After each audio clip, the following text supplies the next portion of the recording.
European markets. Mini Kit Kats. Well, Nestle last thing we're going to do is pay you a ransom. Did say this is going to create a stock issue ahead of Easter, which is obviously their busiest or one of their busiest periods of the year. Kit Kat or the Cadbury egg? Kit Kat. Kit Kat. Kit Kat, yeah. Go Reese's. Jeeves, well, I guess none of these guys were with us. How many Cadburys do you try to tackle that time?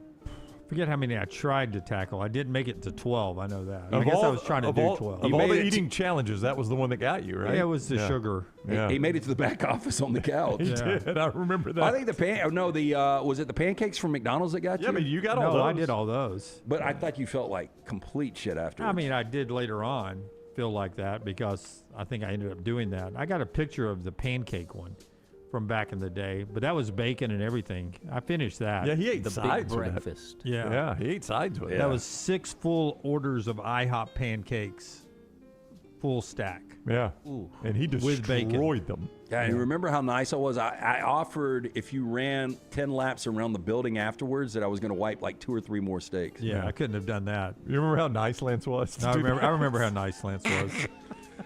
Finally. I was just talking with on y'all's days off when I was here. Tyler and I were talking about the food challenge he's got to eat since he's the loser of the bracket challenge, and I told him we actually did it in 4 downs. I think it may be this week where the most I've ever eaten. Yeah. The night I ate at Fleming's, and then said I could eat that whole thing again, and we went and did trivia, and I ate 12 crystals with cheese on the stage after eating a full steak meal with sides and it's salad. Pretty impressive the amount for your size that you can eat. Finally, 25-year-old woman from China has gone viral for making vast, intricate sculptures using only her teeth and a bunch of carrots. She's AI. This is Chen Quinn, 25 years old, began posting videos of her carrot sculptures on her YouTube channel under the username Carrot Girl. As of March 28th of this year, her most popular video depicting a large carrot mosquito has garnered 140 million views. Chen Quinn has stated that she is not a professional sculptor. She has been trained in graphic design and 3D modeling. Some of her more extravagant designs begin with a wire and plastic frame before she decorates it with shapes made from carrots. Her sculptures include dragon ships, the Great Wall of China.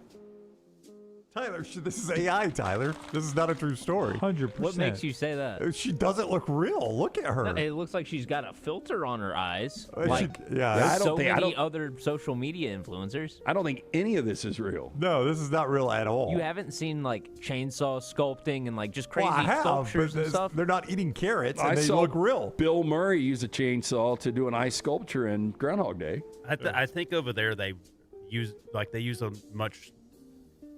a form of editing we're not very familiar with. The way that these videos are edited together and appear is very common over in like Japan. I mean, the alligator in Arkansas looks far more real than this does. It is real. It's sort of an anime filter that they're using, right? Yeah, it's just a filter to make the eyes look bigger, so that way dudes watch more. I am not a raw carrot guy at all. But she's got great vision. I can tell you that. Eating all those carrots. Is that real that carrots give you good vision? I don't know. I think carotene can help your vision. Somebody told me you never see blind rabbits. That's how you know. Yeah, that's the joke my Never miss anything from the next round when you listen on demand through the podcast platform of your choice. Apple, Spotify, iHeart, or Google Podcasts. Wherever you listen, always like, follow, subscribe, and turn on automatic downloads so you catch every part of the next round. Listen anywhere in the world at any time on the Next Round podcast feed and support the show by following, subscribing, and turning on automatic downloads on any podcast platform. Thanks for always making the next round a big part of your day. Catch up on all today's Next Round on demand through the podcast platform of your choice, Apple, Spotify, iHeart, or Google Podcast, wherever you listen. Always like, follow, subscribe, and turn on automatic downloads so you never miss any part of the next round. I'm attorney Alexander Shunnarah, Alabama born, Alabama raised, and ready to fight for your rights. I have one of the largest firms in Alabama, and we are here to help you get the compensation you deserve. Call me, Alabama, 323-1000. No representation is made that the quality of legal services to be performed is greater than those of other lawyers. Jim Dunaway, Lance Taylor, Ryan Brown. Live from the Birmingham Racecourse Casino Studios, the next round, presented by Bud Light, is on now. 22 days away from the NFL draft. We'll talk NFL football coming up in a little bit. But a little twist off of the NFL meetings here in this opening segment. Auburn paying close attention to the Iron Bowl. We'll jump into that in the opening segment and 1,000 other things to get to. But today is April 1st. And Brooks, this is the first April 1st you've been with us officially on the show. That's correct. Is right? Give me Brooks. Tyler, can I get Brooks' microphone? Okay. I'm up. The advice I gave you that Ryan and I always remember what did I say before the show? Don't get duped. Don't get suckered into April Fool's jokes. Mm-hmm. 90 minutes before the start. 90 seconds. 90 seconds. If only 90 90 seconds minutes. before the start of the show. I fell for one already. Georgia Tech taking hell and hell of out of their fight song and replacing I heard it with Raymer Jammer is too. We're gonna, hey, give them heck, replacing it with Alabama. Tarnation. Tarnation. When I Beat the got to the Tarnation. Tarnation part, I was like, dang it. I am very gullible in certain situations, but April 1 is one of those. And maybe it's just day after birthday, but I just know April 1's there and everybody's trying to do this. No doubt. Yeah, you got to have radars up April 1. What is the worst? The worst I was ever duped was as a kid, the Sid Finch article by Rick Riley. I think it was Rick Riley from Sports Illustrated. You guys remember the pitcher for the Mets that could throw 140 miles an hour? And man, I remember reading that article. I was like, I cannot wait for this guy to take the ball. I can't wait. You know, Hope he's a Dodger. I was a kid, but like I'm reading this, and it didn't obviously. Maybe it dropped on April 1, but I don't know if I read it on April 1. But it was the weekly edition, and I think a lot of people fell for that one. That was one of the best pranks, in my opinion, that has ever been done because I think a lot of people bit. Yeah, no. Before social media. I remember reading, because I read, that was the first thing I read in every Sports Illustrated was Rick Riley? Rick Riley, the back page? Maybe, but they did a full article on Sid Finch, and they even had pictures, some random guy, things you could never do. Guys at bars probably told, girls they were professional tennis players 20 years ago, you can't do certain things now because of the internet. Yeah. I used to always say April Fool's was made for radio hosts that had no comedy or no talent. This was their day, right? Right. I am very proud to say, as a show, we've never done anything. We've never observed this day. This is not our thing. We don't do like the April Fool's joke and, we got to the end of the show, Kalen DeBoer isn't resigning. We've never done that. But I've seen radio shows do it, and they got a kick out of it. I always thought it was pretty hard to pull off. Pretty cheap think. humor. Yeah, I agree. I thought it was cheap, easy humor, lazy humor. But at least we can maybe keep a tab on interesting ones that pop up. Yeah, I mean, if somebody tries to trip us up. Not April Fool's here. True story. Yesterday at the NFL owners meeting, two coaches not in this picture of all the NFL head coaches. Sean McVay, I don't know why he wasn't there. I don't know if he had plans, if he was working on a new quarterback for you guys. He's not there.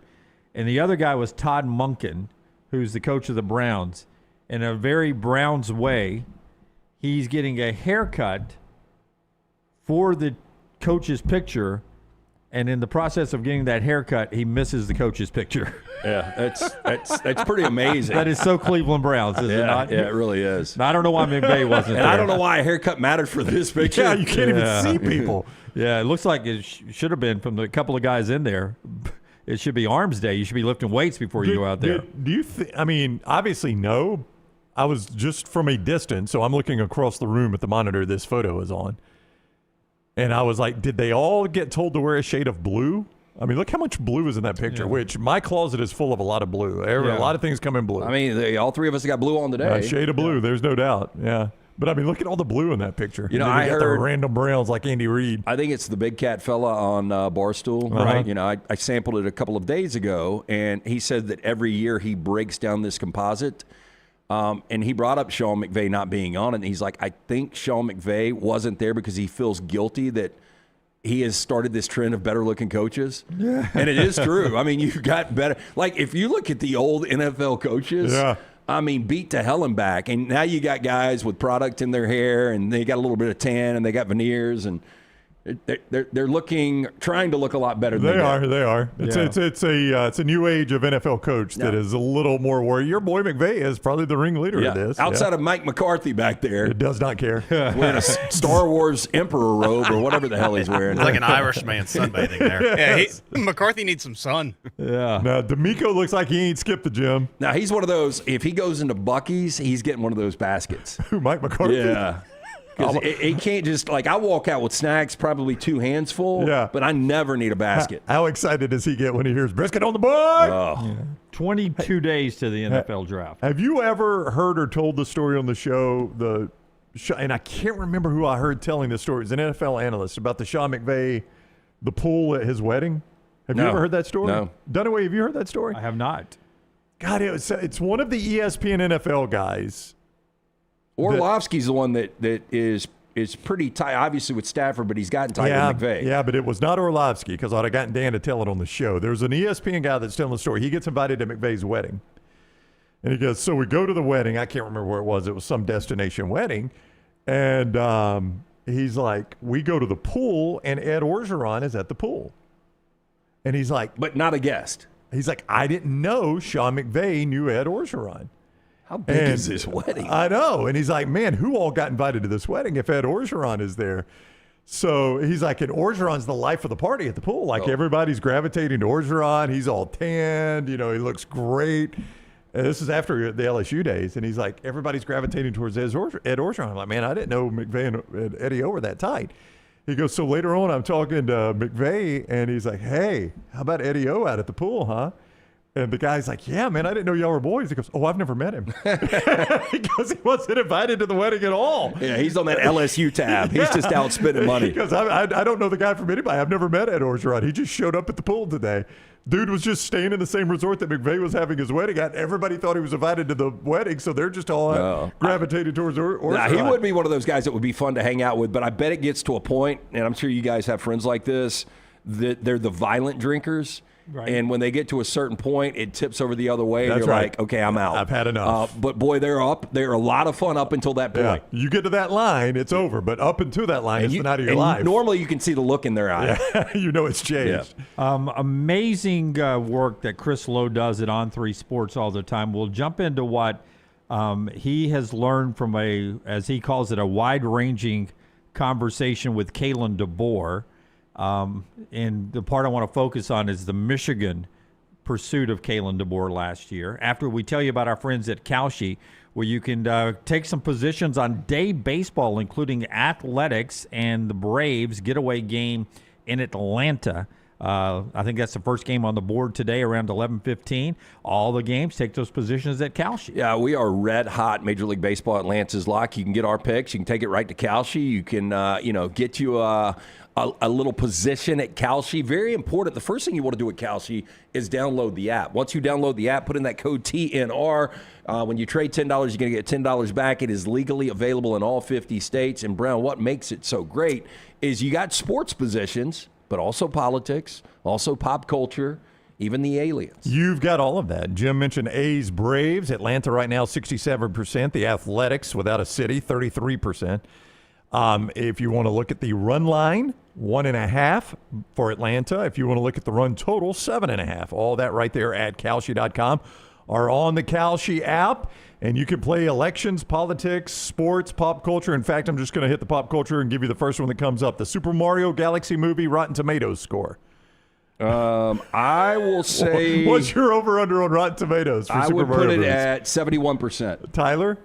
Well, audience score or Rotten Tomatoes. It just says Rotten Tomatoes. That's a big difference, though. Tomato meter and the popcorn meter are big difference.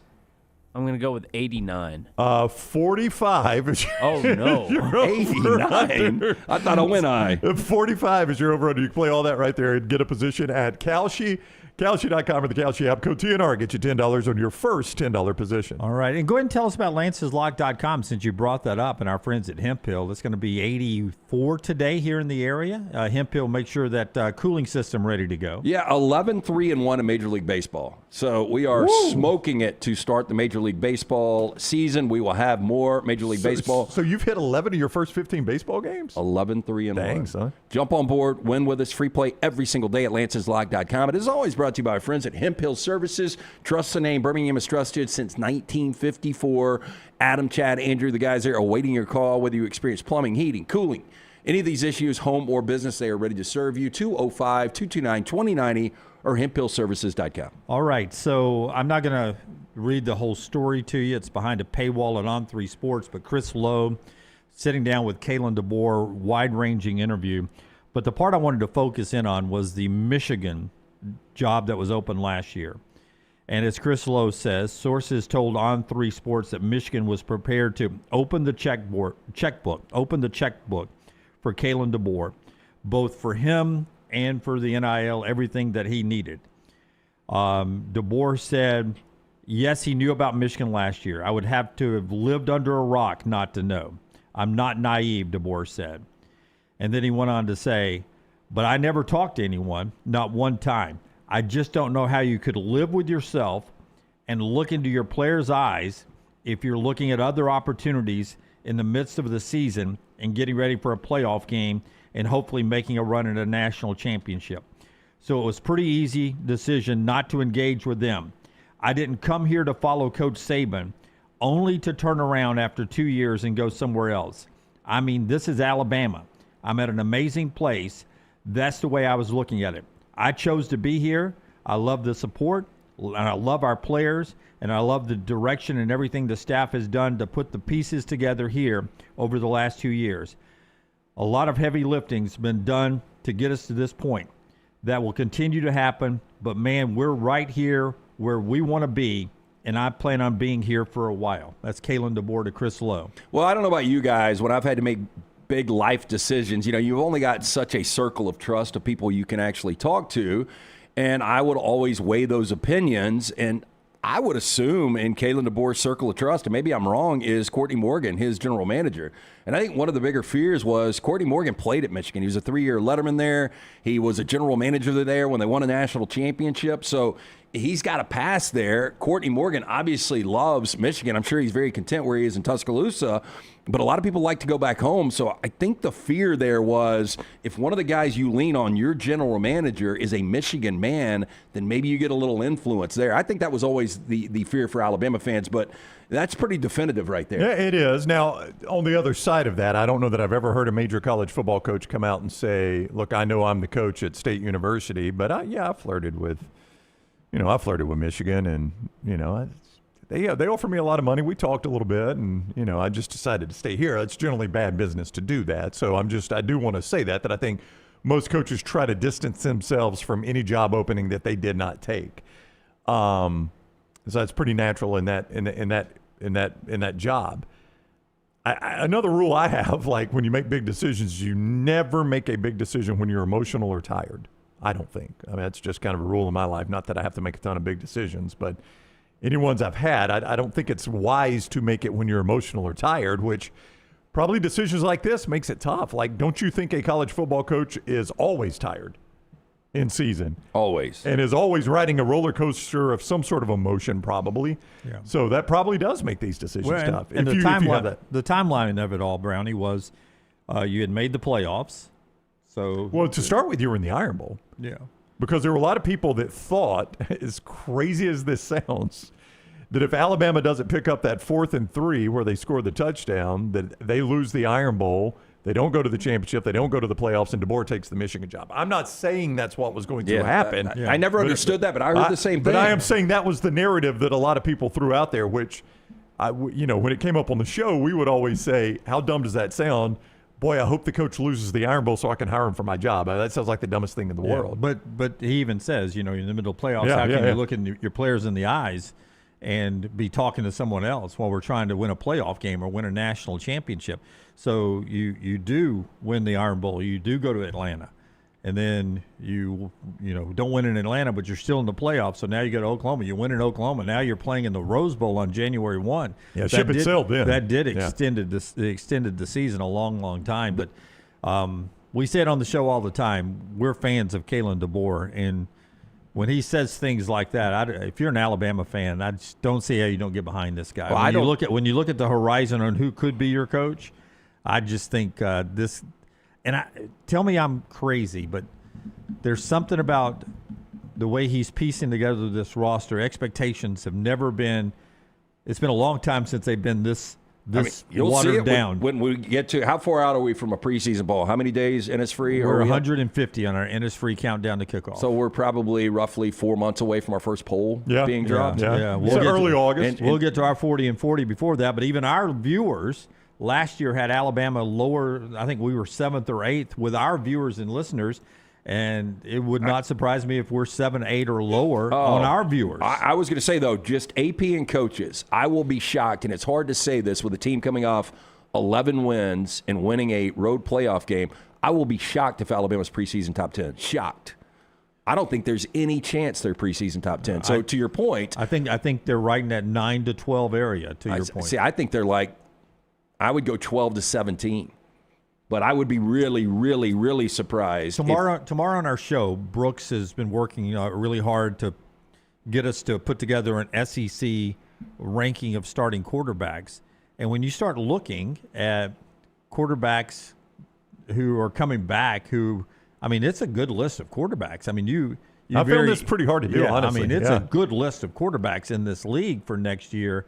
And Alabama's going to have a new starter when there's a lot of guys who've got a lot of starts under their belts back in this league. To your point, you could be 14th in the country and 7th in the SEC. Yeah, look, I think it was so difficult to do because everybody that did this exercise last year looked like complete fools. None of us had Trinidad Chambliss. Yes. But I think this year is very unique because there's multiple guys you could put at 1. I could make an argument for 7 or 8 guys being in the top 5. I can make an argument for probably everybody, probably 13 or 14 being in the top 10. It's difficult to do this. Yeah. We'll unveil our list tomorrow. We've all done it. First segment of the show tomorrow, so 24 hours from now. Tune in for that. Brooks is working on that behind the glass there, and we'll chop it up tomorrow on the SEC quarterbacks. But I bring that up only to say, to your point, this is going to be a really competitive SEC this year. And for some reason, I sort of like this unique roster. The center is going to either be from Michigan or Cal Poly. You've got a redshirt big recruit that's going to be starting at left tackle, but they've sort of held him in the shadows last year to give him a year to get acclimated and ready to go. Now he's going to be thrown out there as the starting left tackle, and rave reviews for him. You got 5-star running backs not getting a lot of reps coming in, rave reviews for everything that kid can do. The other guys are in better shape. The quarterbacks have been all good. The receiving room seems to be better. There's something about this roster that Kalen DeBoer and Courtney Morgan have put together for year 3 that I think is sneaky good. But one thing you could always count on with Nick Saban, and one of the reasons the SEC was so different, and let me say this, by the way, I think Kalen DeBoer, there's probably Big Ten people saying he didn't take the Michigan job because he won't stay in the SEC. You don't want nothing to do with the Big Ten. The narrative has changed, though. Lincoln Riley, he this ran guy. to the Big Ten. Yeah. But I do think this roster is very interesting because the one unknown, really, there's a lot of unknowns, but up front, like the offensive line was not good last year. Alabama always had dominant offensive lines. The defensive line, like you don't have those closers up front. Well, now maybe you do. We talked about Yanze yesterday. Yanze Pierre is a great player, I think. I've got faith but in if they get that right up front on both sides, they're going to be right back in the college football playoff. I've got faith in what Kane Womack has done with the Alabama defense. That one, I think most Alabama fans feel like you're in pretty good shape there.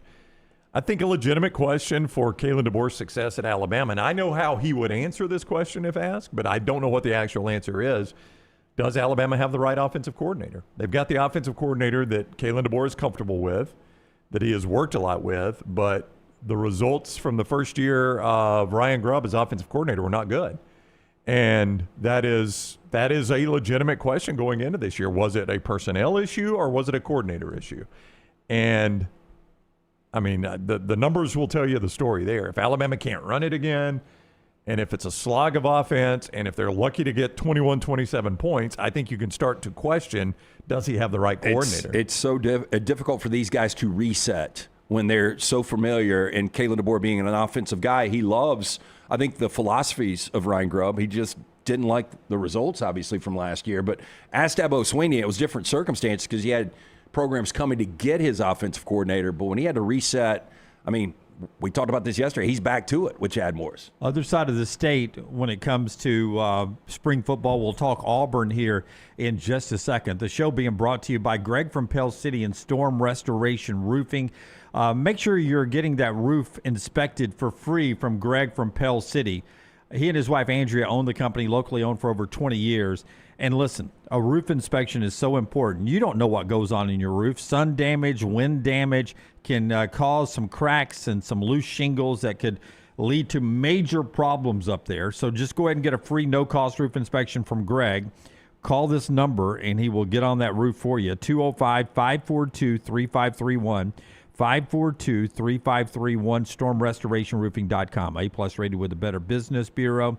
He has a variety of things to help you out. He replaces your roof when it ages out. He does storm damage repairs. He even has a soft wash program to make your roof look fantastic. If you're keeping the home, looks great from the curb. If you're selling the home, makes it look better when you're putting it on the market. Either way, Greg has a variety of things to help you out. StormRestorationRoofing.com, 205-542-3531. Alexander Shunnarah Trial Attorneys. That is the place you go when you find yourself in need of any legal assistance. You start right there at Shunnarah.com, Shunnarah.com. You never pay a dime, not one dime, unless they win your case with Alexander Shunnarah Trial Attorneys. Now, you know by now that he handles personal injury claims. What you might not know is that he also handles claims for things like fire and storm damage, bad drug and device claims, disability, workers' compensation, employment, many, many, many others with Alexander Shunnarah Trial Attorneys. That's why we encourage you to go to Shunnarah.com, Shunnarah.com. He's recovered more than $2 billion for his clients, and he can do the same for you. Alexander Shunnarah Trial Attorneys, Shunnarah.com, Shunnarah.com. All right. Meanwhile, down at Auburn, as they were on the practice field yesterday, our buddy Justin Hokanson, Auburn Live on 3 Sports, I think it was period number 5, and this is something that Alex Golesh has been doing for all 7 of the practices down in the Plains. He has a period that is known as the Iron Bowl period. Listen in.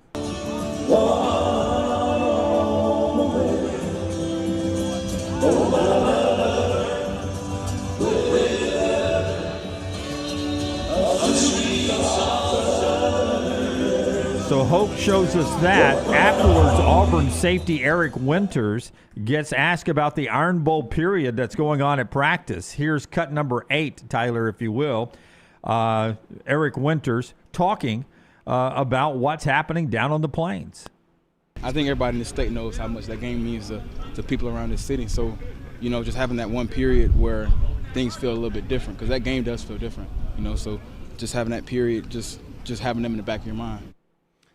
Boy, so that would be a trigger hearing that all the time. It would be. I think it's overplayed and annoying as is. Oh, that's such a good song. But if you're an Auburn player out there and you've got to listen to that all the time, I love the mental games that he's already played. Did you ever, when you were in TV Dunaway at 13, did you ever go to one of the Alabama practices during Tennessee week when they were playing Rocky Top? Yeah, there was a time in Alabama football history that it was easier to walk around coaches' offices too. Right.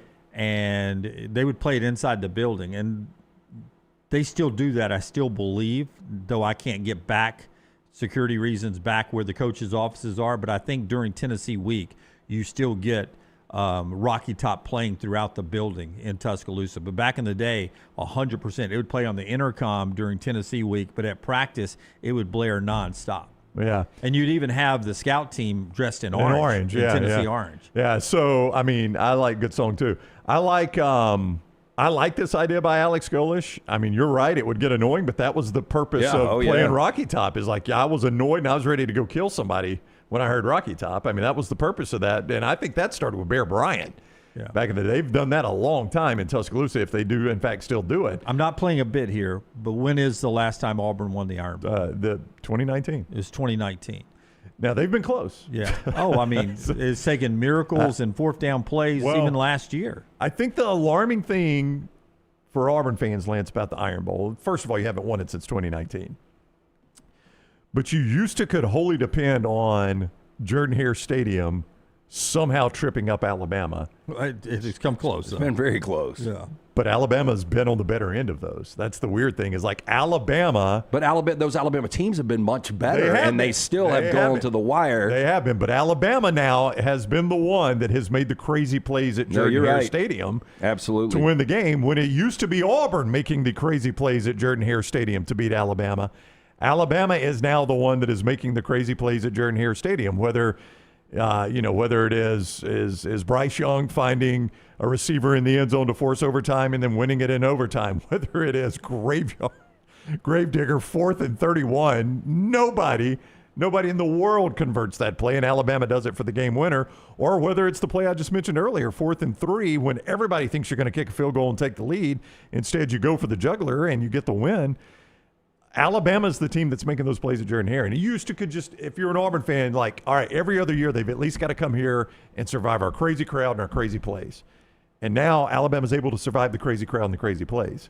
And they're making the crazy plays. So you don't even have that to depend on. You know what's crazy is somebody brought up, I had a guy over doing work at the house yesterday, and he was talking about Alabama, and he was like, I'm a big Alabama fan, but, man, these people, they're back and forth on DeBoer. And I was like, well, that's going to continue until he wins a national championship. But what's funny is DeBoer's 2-0 against Auburn. You never hear that. I know. Like that's right. That used to be a feather in the cap. Yeah, that's a great point. Just Nobody ever talks about it. Just winning your first one used to be a feather in the cap. But you're right, starting 2-0. Yeah. I mean, Nick Saban is the best that's ever done it. He didn't start 2-0. He started 1-1. Six in a row. 6 in a row for Alabama, matching the one for the thumb Tommy Tuberville time. This is the longest win streak in the Iron Bowl for Alabama since Bear Bryant dominated the 70s. Was that 10 straight in the 70s? 9 straight. They won it from 73 through 81 until Bo went over the top in 82. That was nine straight Iron Bowls, if I count correct. Yeah, you're right. It's 9 straight, and only 2 were one-possession games. I mean, they were blowouts. Yeah. Well, and that's the other part of what I was just talking about. Like, you, as an Auburn fan, could count on the Jordan Hare game at least being close. They haven't been close in Bryant-Denny. Yeah. I mean, the closest they've gotten in Bryant-Denny was that weird 2014 game where they led a lot of that game. The score is not really indicative of the way that game played out. But that's really the closest they have been any time in the most recent future was 2014 at Bryant-Denny. They just get blown out at Bryant-Denny. They have not been able to travel in this game. I'd love to hear what the chat room says, but LT, I like that Alex Golesh is coming in and saying, "Hey, the Iron Bowl is going to be important to us, and we're going to put a practice period in there called the Iron Bowl period." You don't shy away from it, and just beating Alabama isn't your goal, but that's going to help you a whole lot when it comes to recruiting and changing where this program is right now at Auburn. Well, I think steps. If you're in the SEC and you win the SEC, what do? You get to the college football playoff, hands down. If you're in the SEC and you beat Alabama, your in-state rival, you're probably in a pretty good spot if you're good enough to beat them. So I think it is just, hey, here's what we need to take care of. Beat Alabama, win the SEC, and go win a national championship. I mean, that should be kind of the progression there. But back to your point, Brown, I mean, the last time they won in Tuscaloosa was 2010. It was the Cam, Cam, who's already had an NFL career, retired, and is in a TV career, was the last quarterback to win at Jordan Hare's Bryant-Denny Stadium. And outside of that, it was that wild night game, 55-44. That's the one I was talking about, 2014. Now, that's an 11-point Alabama win. Auburn led that game midway through the third quarter. I mean, that was a much closer game, and then that was just a bizarre game. Wasn't that a career Nick Marshall game as far as throwing the football? He went nuts in that game, and then Alabama scored a ton of points and got like a 20-something point lead, and then Auburn fought back in some garbage points at the end. That's as close as they've been, though. They get blown out in Bryant-Denny. The Hammer. This guy needs to win games. He ain't getting paid to be a DJ. Prove it on the field. Keith, rent-free. KGB doing mind tricks on his comrades. I mean, these are things you've got to do to rebuild a program, though. It might seem hokey, but we got some Hokies in there too. Yes, trust me. You've got to do something that's a little bit different, though. And look, I think putting an emphasis on this game, to your point, I think is super important for this program. Nicholas, Michigan had a Georgia period. How did that go? I don't remember the score of that game, but Georgia won. Blake, instead of focusing on Alabama, I believe they lost 6 other games last year, too. Back to the Michigan-Georgia period, I think the year Michigan had the Georgia period, they were expecting to play Georgia in the playoffs and didn't. That's true. When they beat Alabama and won the national championship. I think Alabama kept them from playing Georgia. I think you're right about that, actually. I think that is. Yeah. I think that's historically the way it happened. I thought the year they had the Georgia period at Michigan was the year they won the national championship. Go ahead. Yeah. Nicholas points out Alabama's been dominant in this rivalry at home. William, my goodness, they're obsessed with Alabama. Charles, Auburn hasn't been close in Tuscaloosa since 2010. Hang on. I got to get back up to this one. My thing just refreshed. By the way, did you know that Golesh knows everything's going to be dissected until he wins. And there's no doubt. It's just the way it is. Jeff, why is Alabama mad about Auburn playing a song about Tennessee? That's always Auburn's clapback on Dixieland Delight. It's a song about Tennessee. Let's see. William, Auburn needs to worry about Georgia and LSU before Alabama.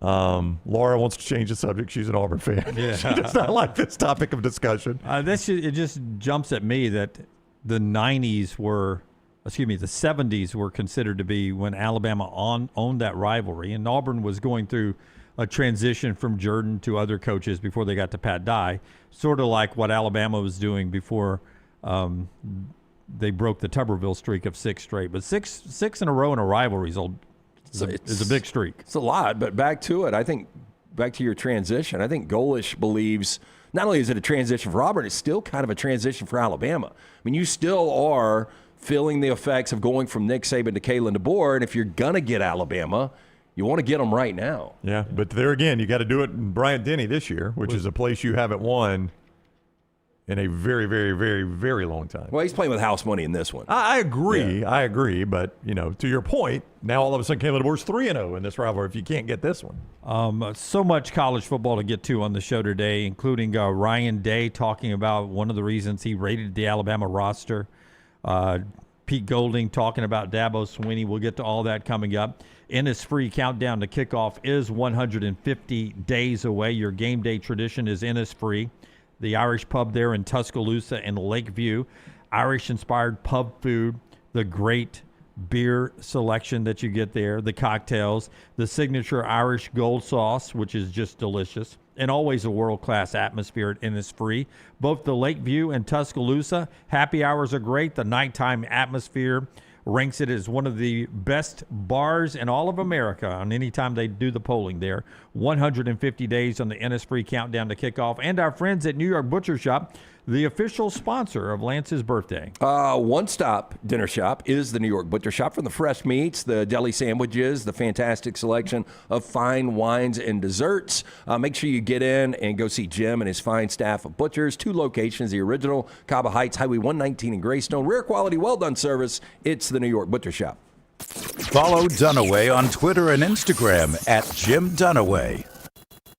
I'm attorney Alexander Shunnarah, Alabama born, Alabama raised, and ready to fight for your rights. I have one of the largest firms in Alabama, and we are here to help you get the compensation you deserve. Call me, Alabama, 323-1000. No representation is made that the quality of legal services to be performed is greater than those of other lawyers. To everyone who craves a fresh meal made just for you, let our team member Jacob share what's special about Culver's. In Wisconsin, our food comes from the heart, and taking the time to handcraft your meal with care is how we've always done it at Culver's. It's why your Butterburger doesn't touch the grill until after you order. Come to Culver's and let us serve you a Butterburger, made special just for you. From Wisconsin with love, welcome to Delicious.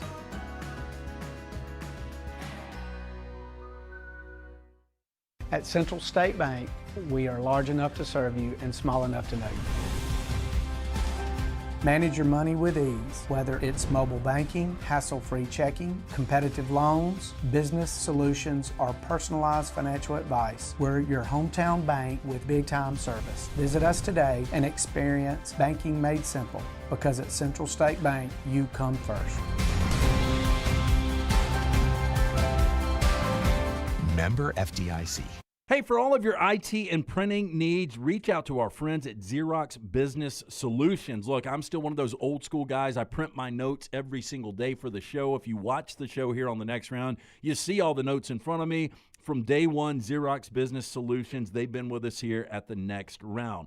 Local for over 45 years. For all of your IT and printing needs, visit XeroxBusinessSolutions.com or call 205-969-3000. That's 205-969-3000. Hey, let me tell you about our friends at Urology Centers of Alabama. Compassionate and comprehensive urological care with 35 physicians, 17 locations across Alabama. Their patient-centered approach to all of your urological needs. Remember, they've got that new men's health center. It is beautiful, helping men with a wide range of sensitive male issues in a comfortable environment. You can always go online, visit urologycentersalabama.com, schedule an appointment with one of their many urologists today. Remember the name Way to Wellness if you're battling weight loss in your life. I'm Jim Dunaway from the next round. There was a time I was over 216 pounds until Way to Wellness helped me lose 45 pounds, and now for over 2 years, they've helped me keep that weight off. Here's their website, aplanforme.com, aplanforme.com. That's a great name for a website because there's no cookie-cutter plan. Everything is designed specifically for you. No contract, no sign-up fees, and your first consultation is free at Way to Wellness. Stop by the New York Butcher Shop and pick up the finest in certified Angus prime beef steaks and burgers, premium pork chops, ribs, and all-natural chicken cut to order just for you. Their chef-prepared entrees and side dishes are the perfect dinner-to-go choice for your family and are ready to heat at home. With a great selection of fine wines and desserts, the New York Butcher Shop is your one-stop dinner shop. 2 locations to serve you, Cahaba Heights and on Highway 119 in Greystone. The New York Butcher Shop, rare quality, well-done service. Ain't no party like a Dega party. The noise, the chaos, the will to survive. The biggest, boldest, brashest, fastest, and most intimidating track in all of NASCAR. Only one place calls that home. At Talladega, anything can happen. And at this super speedway, everything usually does. Hell yeah, boys! NASCAR weekend at Talladega Super Speedway, April 24th through the 26th. Get your tickets now at TalladegaSuperspeedway.com. When you think of Birmingham, it's hardworking people that go out each and every day to provide for their families, and that's how we want our team and our play on the field. Join us April 18th as we take on the Orlando Storm. United we ride.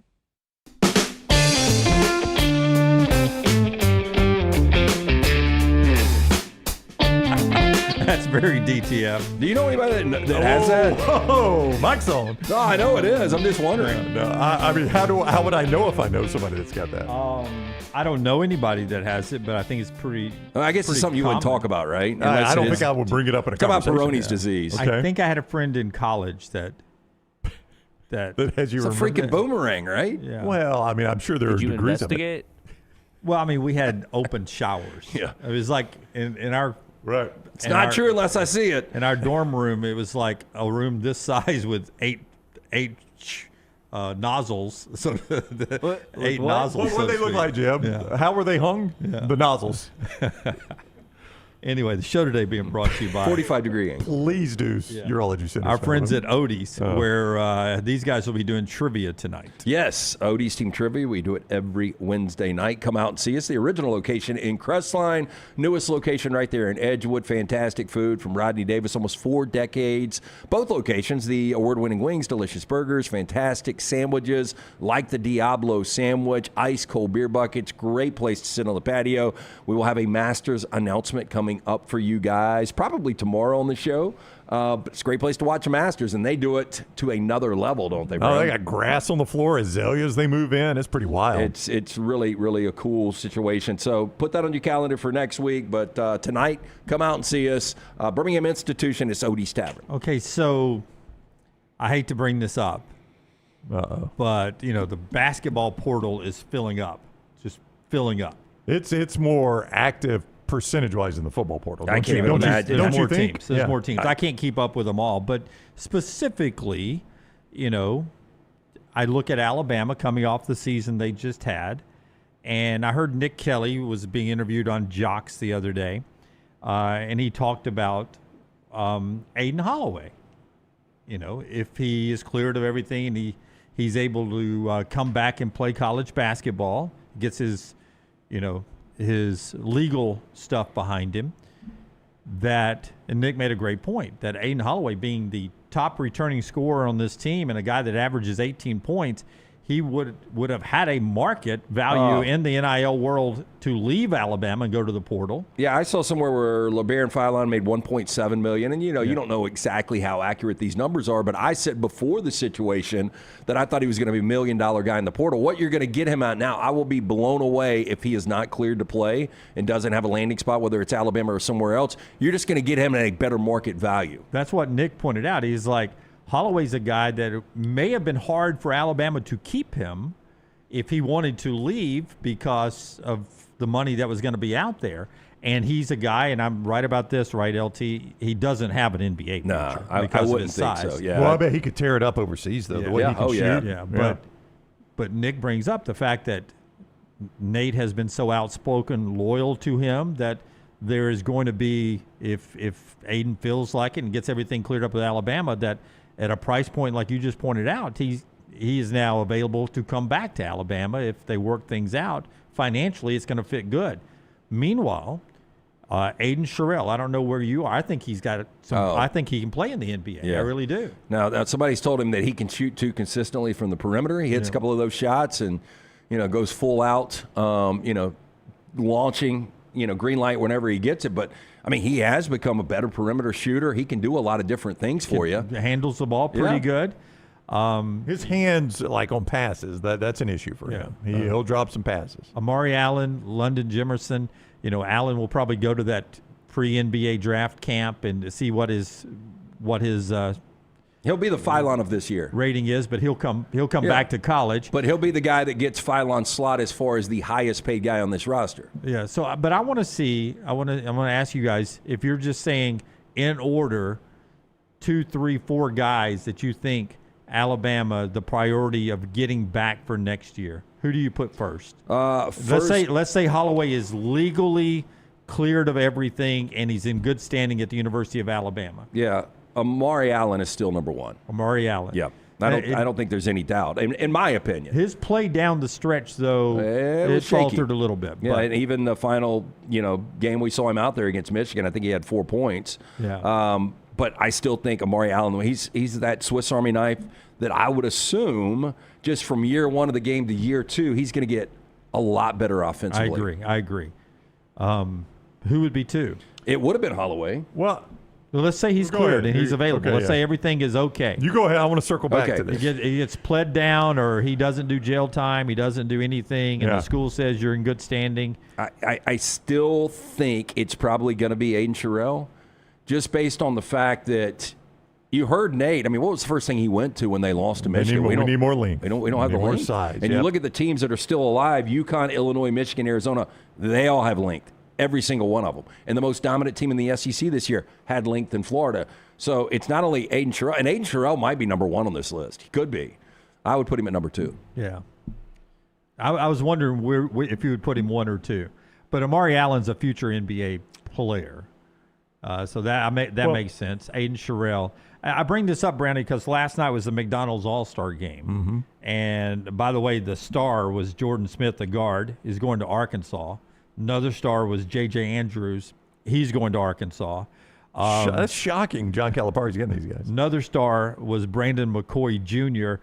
He hasn't decided yet. He's going to choose between Arkansas, Michigan, and Alabama. Man, Calipari is like rejuvenated. I mean, it's what he's always done. First of all, he doesn't look 68. You guys would give me that, right? I agree. I think he is, and not that he needed this, but he has got a chip on his shoulder to prove Kentucky. Well, he got out of the Kentucky meat grinder, and the pressure's not the same at Arkansas, but he's getting similar resources, it appears. Yeah, I mean, I don't know about you guys. Outside of UConn, I mean, right now, would you take a flyer on Todd Golden or John Calipari next 5 years? I mean, it's a tough question. I like Golden, though. I do, too. Yeah. And I still think they might have been the best team in college basketball this year. But and they may get those guys back again. But you saw the jump, Calipari, year 1 to year 2. Yeah. Jackson Richardson, the Alabama commitment, he won the dunk contest, but he was good in the game. But what blew me away in the game was his defense. Played great defense, and he's sort of I don't have his size down here, but 6'6". he looks to be like a 6'6", 6'6", 6'7" guy, which is good length, athletic. Oh, he'll start. Yeah. So I think this Alabama team could be good if they can do a little retention. Let me ask you guys about one player, and I'm sure his mind's probably already been made up as far as Nate Oates, whether or not he wants him part of this. Guy I bring up a ton, Taylor Boboan. Because when you see him at his best, he is really, really good, and he's got that length, and he can do so many different things.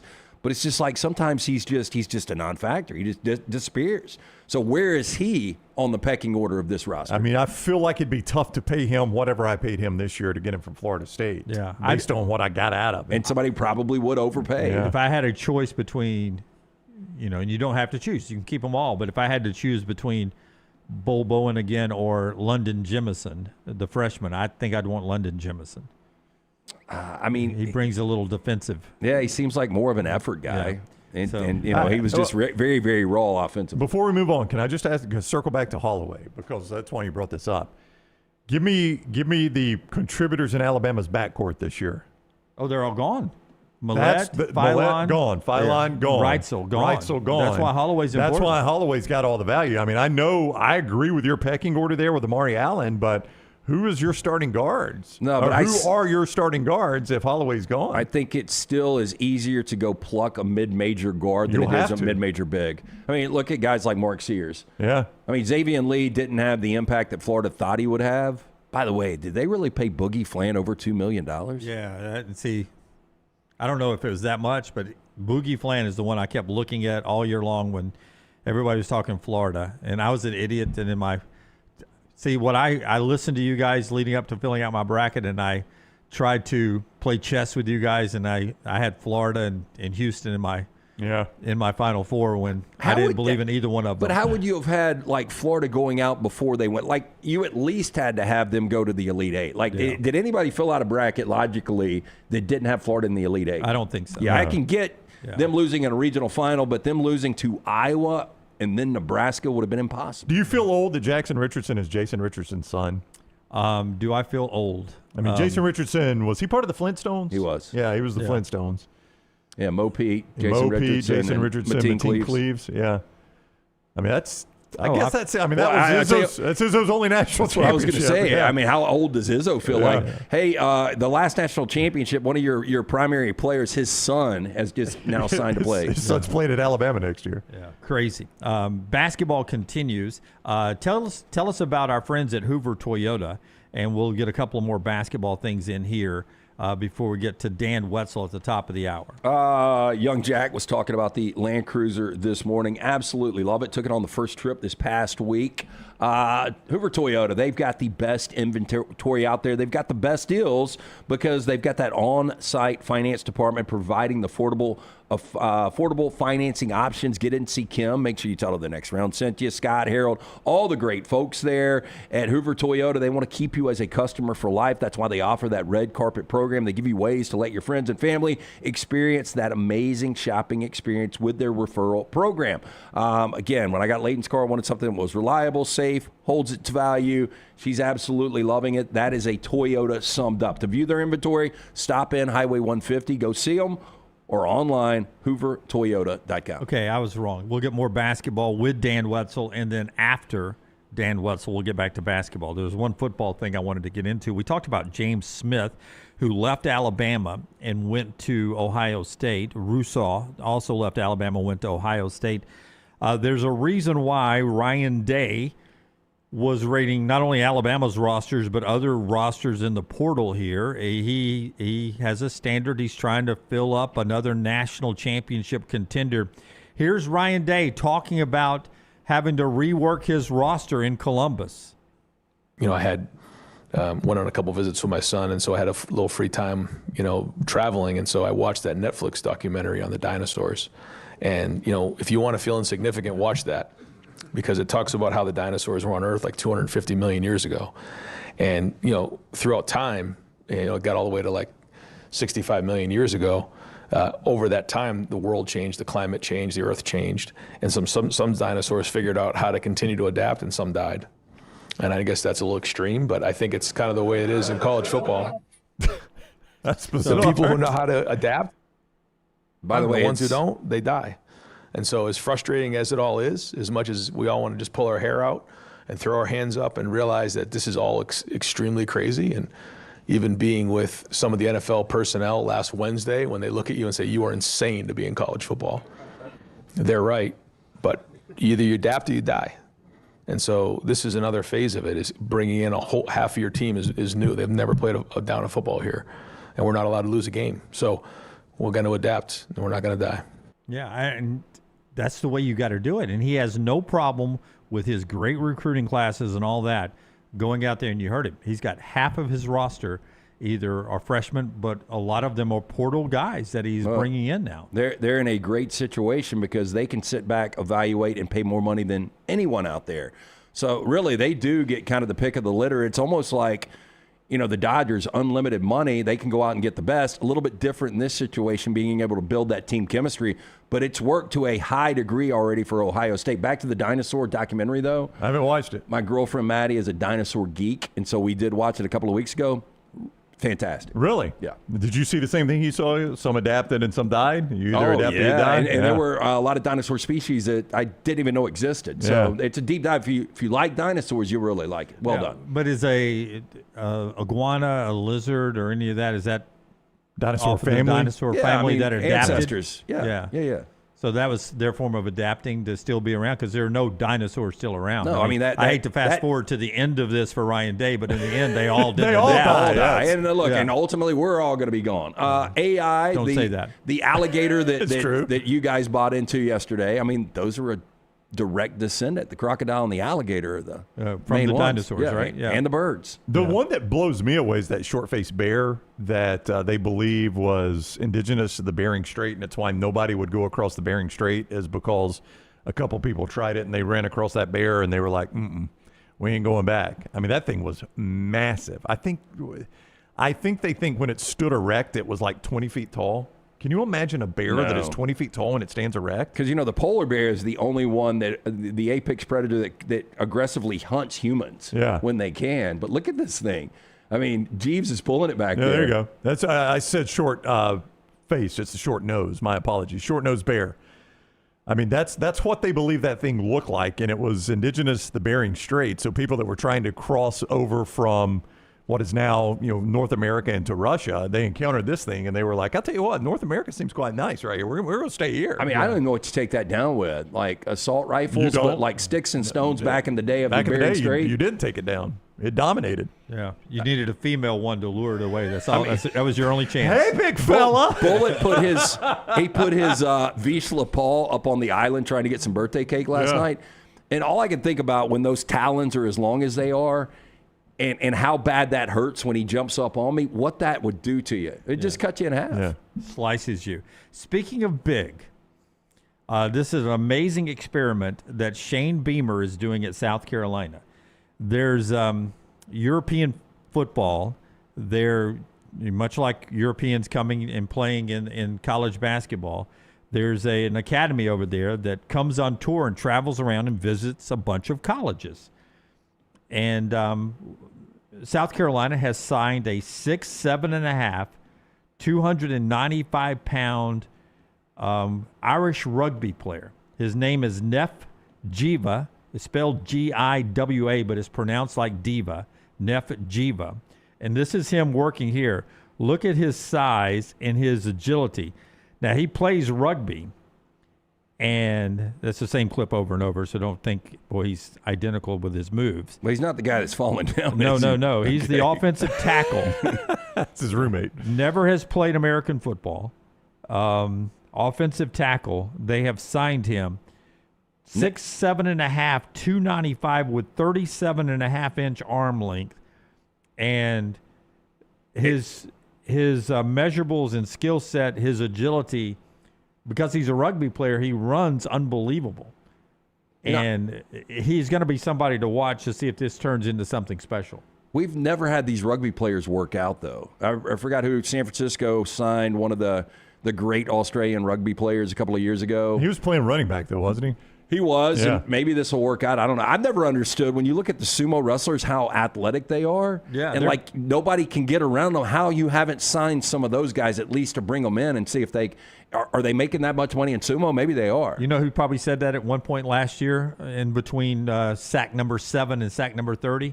Ty Simpson was probably like, why don't we just try one of these sumo guys? I mean, you guys have seen them in action, right? Oh, yeah. Like you can't move them, but they're so athletic. They've got lateral movement for their size. You ever listen to Audio Up on a clip from the real sumo wrestlers? Oh, I've never heard it. It's like two huge animals crashing into each other. Yeah. That's the only, when we had the World Games, what was that, like 4 or 5 years ago? The only thing I wanted to see with the sumo wrestlers. It was just a hard sellout. Yeah, just see it with true naked eye. Could not get into the Batwell to see it. Hard sellout. It was the first thing that sold out. That would have been a good bracket challenge. You got to wear the sumo for a full day. Not a gi. What's it called? It's called something. I don't. Scott, can we go back to his tape? Does that first step? I don't want to go cold Kublik here, but that right leg. Do y'all see tackles do that? Like kick that leg up like that? Yeah. Okay, that's the kick move. What the hell do you know? No, it just looks weird to me. Is that the right move right there? Yeah, it's a Kickstarter, we call it. Okay, the old Kickstarter? The old Kickstarter. I'll text Cole, get him to do a rundown. Please do. Michelson Laser Vision brings us the viewing menu every day. Tell us about Michelson, and then Jeeves, as LT calls him, is going to tell us what he's watching tonight. 205-969-8100, the number I called back in 2003. Dr. Mark Michelson, the first to perform the LASIK procedure in the state of Alabama in 1995. Make the phone call that I made. Very important. Ask for Amy Toe, the next round Cynthia. She will hook you up with a hassle-free consultation, zero to lose, to find out if LASIK is right for you. 205-969-8100 or michelsonlaservision.com. Alrighty, so on Netflix, they've added some great movies to their catalog. You got Mission Impossible 1, 2, 3, Ghost Protocol, and Rogue Nation. I have been told I would very much enjoy those movies. I've never seen any of the Tom Cruise version of the Mission Impossible, but I've been told I'd like them. I need to go watch those. You would really like it. Yeah. I would recommend starting with number 3. Okay. You don't necessarily need to see 1 and 2 unless you want to know all the details. And number 3 has Philip Seymour Hoffman as the villain, and he is fantastic. Okay. Yeah, it's good rec there. Thank you. And then next up, also on Netflix, a movie that I never caught. It was This Is the End. Have you guys seen it? Yes. Who's in that? Seth Rogen and all them. All them? Yeah, I mean, they're basically having a house party. Stars with Seth Rogen. Armageddon comes rolling around. It is funny. And I'll tell you, the funniest is one of the very ending scene when they go to heaven. Well worth the watch. Okay. Yeah, I'm a big fan of the Seth Rogen, James Franco team-ups, and this was just one I never caught. Well, I asked you if you, because I was at dinner with the kids last night, and Leighton's like, have you ever seen The Rental? I was like, I've never even heard of The Rental. Maddie had seen it, but she watched it again with me and Jack last night, and Dave Franco, his younger brother, directs it, his wife Allison Bree's in it. But have you guys ever worried about going to an Airbnb or a Vrbo and somebody watching you? I really don't like cameras. Yeah. I usually look around, to see if there's any red lights and vents or something. Okay, so this is what happens. And it's I'm disappointed when they're not.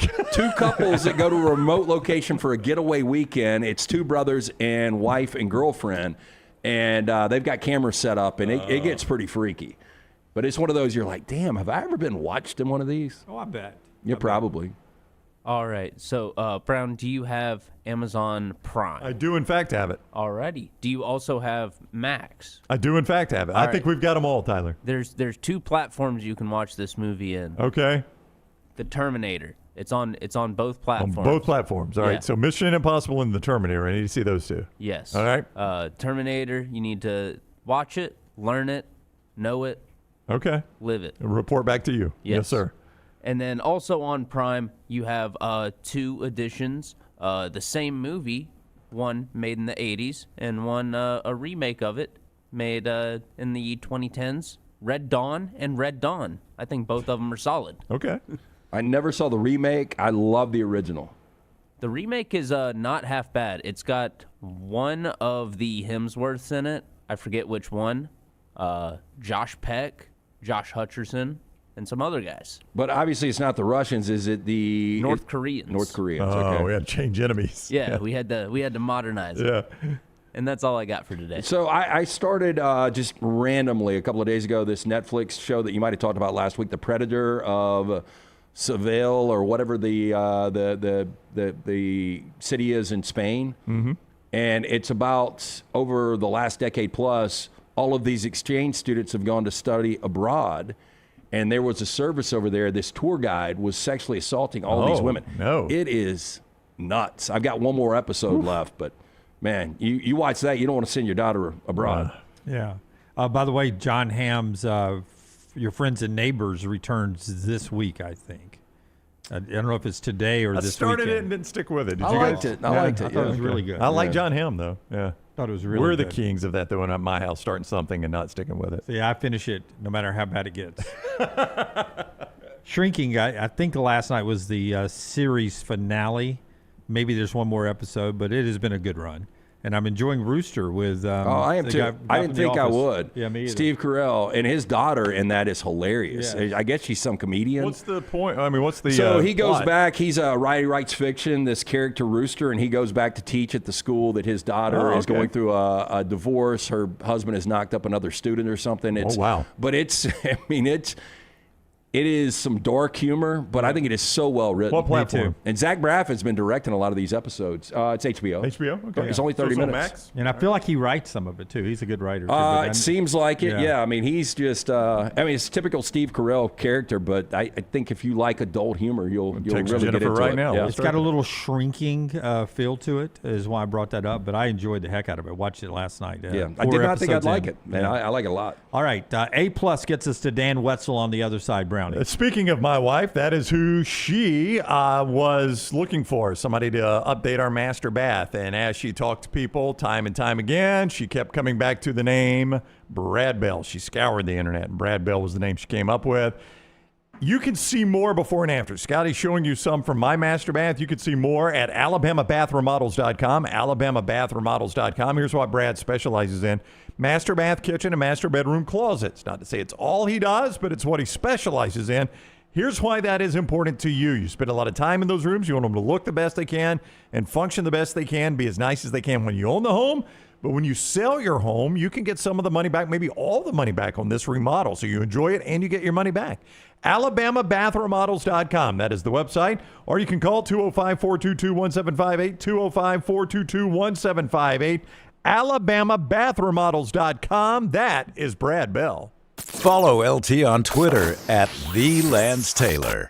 I'm attorney Alexander Shunnarah, Alabama born, Alabama raised, and ready to fight for your rights. I have one of the largest firms in Alabama, and we are here to help you get the compensation you deserve. Call me, Alabama, 323-1000. No representation is made that the quality of legal services to be performed is greater than those of other lawyers. To everyone who craves a fresh meal made just for you, let our team member Jacob share what's special about Culver's. In Wisconsin, our food comes from the heart, and taking the time to handcraft your meal with care is how we've always done it at Culver's. It's why your Butterburger doesn't touch the grill until after you order. Come to Culver's and let us serve you a Butterburger made special just for you. From Wisconsin with love, welcome to Delicious.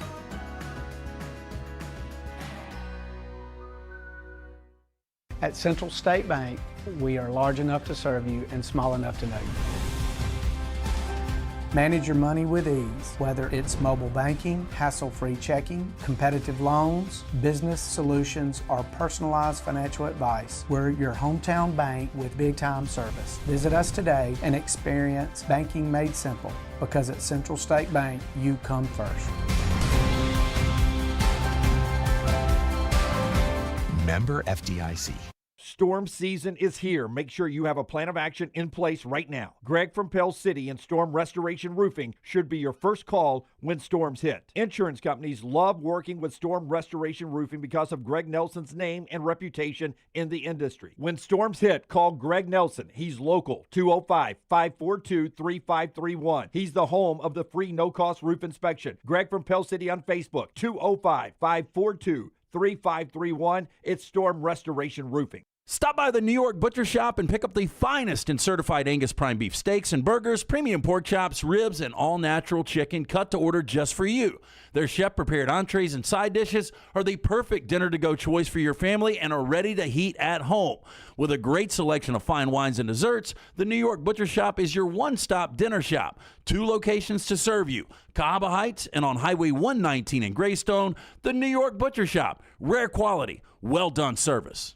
Hey, there's nothing worse than waking up to a plumbing problem. Don't get caught in a flooded house. Call the guys at Hemphill Services. Adam, Chad, and the team at Hemphill are the only ones I trust to fix it and fix it right the first time. Hemphill Services does it right and always at a fair price. For all of your plumbing, cooling, and heating needs, trust the name that Birmingham has trusted since 1954. That is Hemphill Services. Call now, 205-229-2090. That's 205-229-2090. Storm season is here. Make sure you have a plan of action in place right now. Greg from Pell City and Storm Restoration Roofing should be your first call when storms hit. Insurance companies love working with Storm Restoration Roofing because of Greg Nelson's name and reputation in the industry. When storms hit, call Greg Nelson. He's local, 205-542-3531. He's the home of the free no-cost roof inspection. Greg from Pell City on Facebook, 205-542-3531. It's Storm Restoration Roofing. Ain't no party like a Dega party. The noise, the chaos, the will to survive. The biggest, boldest, brashest, fastest, and most intimidating track in all of NASCAR. Only one place calls that home. At Talladega, anything can happen. And at this super speedway, everything usually does. Hell yeah, boys! NASCAR weekend at Talladega Superspeedway, April 24th through the 26th. Get your tickets now at TalladagaSuperspeedway.com. When you think of Birmingham, it's hardworking people that go out each and every day to provide for their families, and that's how we want our team and our play on the field. Join us April 18th as we take on the Orlando Storm. United we ride. Jim Dunaway, Lance Taylor, Ryan Brown. Live from the Birmingham Racecourse Casino Studios, the next round, presented by Bud Light, is on now. Hour number 2 of the show being brought to you by our friends at NASCAR and Talladega Superspeedway. We're ready to go racing again for the Jack Links 500. Think about what we're going to experience over there with the Jack Links 500. You're going to get the unpredictable super speedway racing, the excitement of the world's fastest speedway with the biggest stars in the sports. But just think about this. You can also enhance your experience on Talladega weekend with the garage experience, the most immersive experience in all of NASCAR.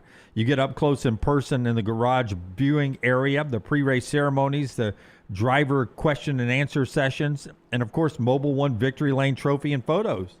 All that available with the upgrade to the garage experience. Buy your tickets right now.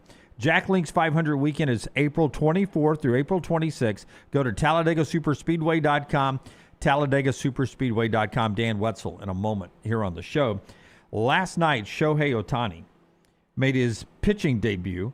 6 strikeouts, 1 hit, 6 scoreless innings, 4-1 win over Cleveland. Here's the wild stat of Shohei Ohtani right now.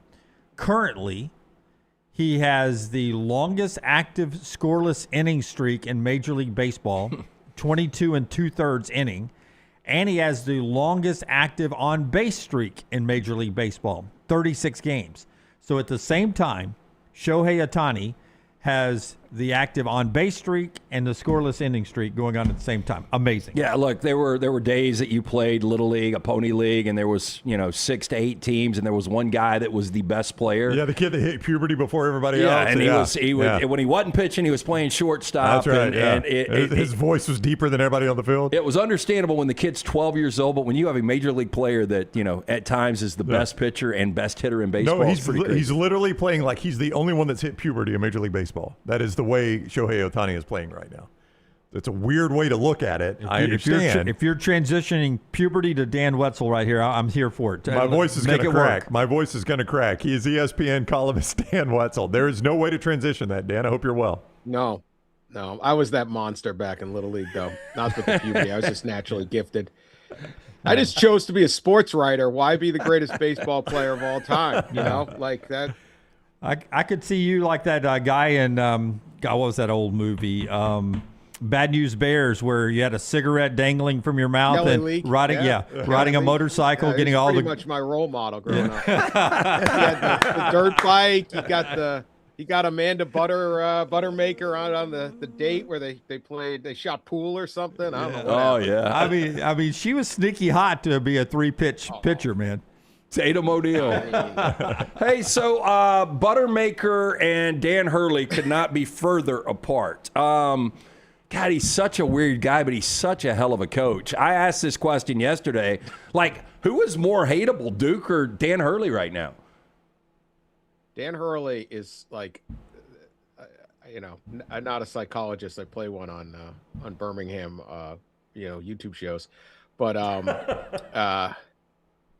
they got to study this guy. Like, you think, okay, so Danny Hurley's like grows up in this household with Bob Hurley, his dad, who's not only like the meanest yet most successful high school coach of all time, but his day job was probation officer in Jersey City, right? Okay, so it's going to be a demanding household. Let's just put it that way, right? There's going to be a lot of culture is instilled. So he's got that. He's got probably this like genius yet slightly abusive father, demanding all of that. Then he's a good athlete, but his dang brother's better, right? The older brother is better. He goes to Duke. He makes the NBA. Danny's really good, like maxes it out at Seton Hall, which to any other family would be, right? There's a little Seth Curry here, like poor Seth Curry. Oh, you were the other brother who wasn't as good, right? So he's got that whole part going on him. And then he becomes a high school coach, and he has all of these like panic attacks. There's a story when his first game, he was going to coach Wagner. He got to college basketball. He's coaching Wagner, and he like was too scared to go out to the floor. He's like hiding in his office because he says I didn't think I could do it, right? And they're like, Coach, game's about to start. Like, this guy is a psychological, like, open book on what the heck happens. So he's just a total nut. But he gets the guys that want the total nut as their coach, and he draws up the best plays, and he finds these guys that don't panic. You take that last play. They ran a perfect press. Both defenders jump on Caden Boozer. Like, everyone plays their role. Then when Mullins gets the ball, he doesn't just panic and just start dribbling. He throws it to the senior Caravan. Sorry. Throws it to Caravan, who's like the proper guy to throw it to. And then Caravan's about to take the shot. Then he sees the other Boozer coming at him. So he passes it back, hits him right in the motion of the thing. Like, it's perfect basketball coming from this utterly chaotic lunatic coach on the sideline. It is. I love it. I would not want to play for Danny Hurley, but I love watching him. I cannot imagine, I really cannot imagine, Dan, the reaction if he had gotten a technical for getting in Roger Ayers' face, which I think you might get that technical almost any other situation, and it resulted in Duke shooting technical free throws to advance to the Final Four. Like, we literally could have had a world implode on that one technical. Were you cool that Roger Ayers, the official in question here, basically was like, I get the magnitude of the moment. I don't think the guy's trying to intimidate me. I really have no clue what he's doing, but he's a psychopath, so I'm going to let him get away with it. Yeah, I mean, come on. It was like the Duke radio announcer saying someone ran out on the floor. Like, we're gonna ding the student manager here. Like, come on now. First off, Ayers, he's a veteran official and one of the best in college basketball, and he and Hurley go back a long way. So I think he wasn't headbutting him. I don't know what was going on, but yeah, that's not. He wasn't trying to intimidate him. Like, that was just what happened. It wasn't like I'm trying to get a call. I mean, Hurley lost his mind. They hit the shot. His jacket's half off. The refs, refs are people too. They ref all these games, and he's probably sitting there in this chaos going, oh my God, that's the greatest shot I've ever seen. Like, it's total mess. So no, I am the rules. There's letter of the rule and there's spirit of the rule. And I don't know what spirit was violated by technically. I'm sure there's a bunch of Duke Law School theses getting done on this, or the Duke Law Review will say actually Duke won. They'll find a tech, but no, especially against Duke. That would have been the worst. Roger Ayers, though, not on the Final Four refereeing list. Is there a chance that they got blackballed because of this, or getting a little bit of a penalty? I don't know how they come up with that list. Yeah, I've seen some bad refs on that list. That was surprising. Hey, I don't know what happened. We worry about this NCAA tournament all the time, but I'm looking at the released television ratings, and we're on 13.4 million watch that Duke game with UConn, and according to at least what I'm reading here, I'm not a Nielsen guy, but 1993, this is going to be the most watched tournament since 1993, seems to be where we're heading. It seems like this is pretty healthy. Save college sports. Save college sports. It's broken. It's dead. It doesn't. Nobody likes it anymore. I don't know.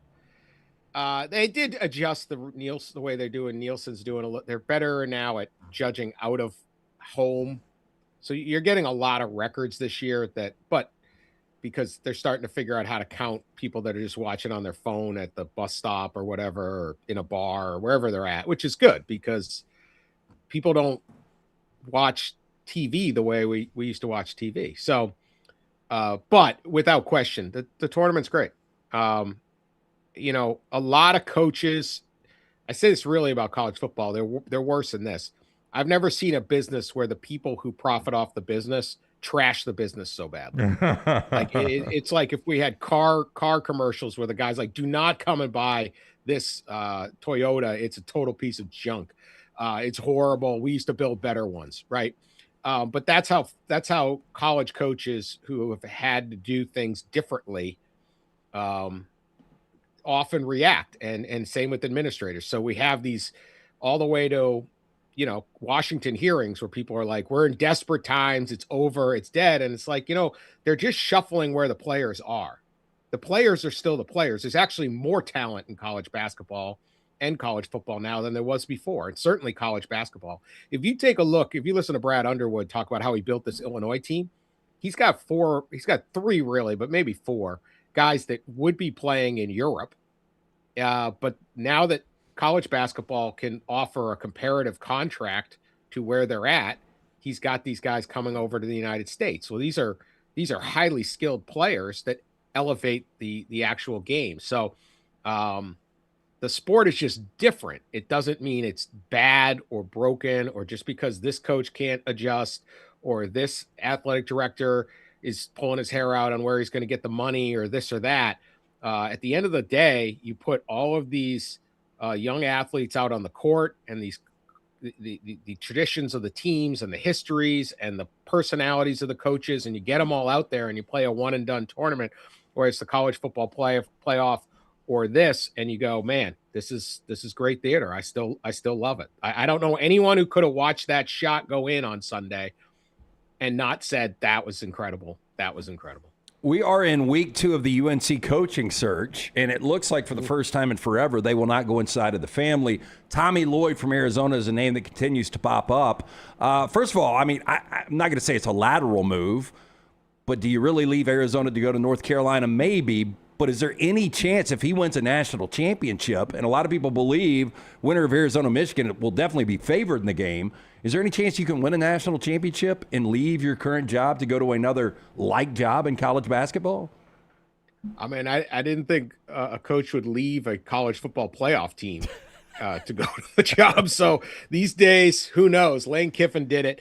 Roy Williams in 2003 lost the national title game at Kansas and then took the North Carolina job. A little bit different situation. Bonnie, right now, I don't give a. Oh yeah, that was the interview, right? Bonnie, yeah. I don't. That was his. But he was a Carolina guy though. Yeah. I mean, that made sense. Yeah, he'd have been an assistant. Yeah. It's totally different, right? And Dean was, he wanted to come back, so it was a different situation. I think to your point, do you have to? What is a blue blood worth? I argue blue blood in college basketball was they had the shoe companies paid for your players, right? In a lot of cases, that was the advantage, and among other things, certainly the tradition and the budgets and all of that stuff. But I look at Tommy Lloyd at Arizona or Dusty May at Michigan, and you go, well, if you're at those schools and they have offered you the resources and opportunity to build teams this good, these two teams are ridiculously good. Why in the world would you just sit there and say, oh, I got to go to Carolina? We just talked. Illinois is in the Final Four with 4 European players. Do you think they care what happened in the, how many Sweet 16s did you make? Or my parents grew up Jordan fans or this or that. So I don't know what exactly blue blood is worth anymore. Kansas, Kentucky, and North Carolina all were out early this tournament. Duke certainly gets a ton of great freshman players, but can you win with? They get enormous talent, right? They had Cooper Flagg and the Boozer brothers. I mean, can't really do a whole lot better than that, but can they win it all? So I wouldn't leave if I were those guys, but hey, it is Carolina. It's a cool place. But here's the wild thing. If you were going to leave, to your point, the portal opens on Tuesday.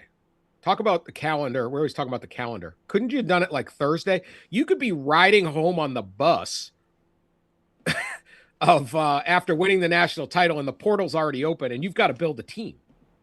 So it's like, would you even want to try that? And then if you could lose your coach while they're riding home on the portal, and then you got to find a guy. Like I don't get why the portal's opening on Tuesday. They were smart enough to move it till after the tournament. Why did they do it at midnight of the national title game? Why not just give it a couple more days? I don't know. But it's high stakes. Carolina debate, whether it's Lloyd, May, or even Bobby Hurley, if they want to go crazy, are all going to be candidates for this job if Carolina wants to try. And I don't know whether any of them will take it, or I think they may all just take raises. I don't know. It's going to be interesting. I see the iconic Masters logo on your gear there. That's one thing we love about you. You cover so many different aspects of sports. With Tiger Woods saying he's going to seek treatment, I assume that takes him out of playing in the Masters. Will he? Do you know if he'll show up for Champions Dinner? Is he going to be there at all this week? And where are you on Tiger Woods, where he is now at age 50, and what's next for him in his journey through this post competitive golf life?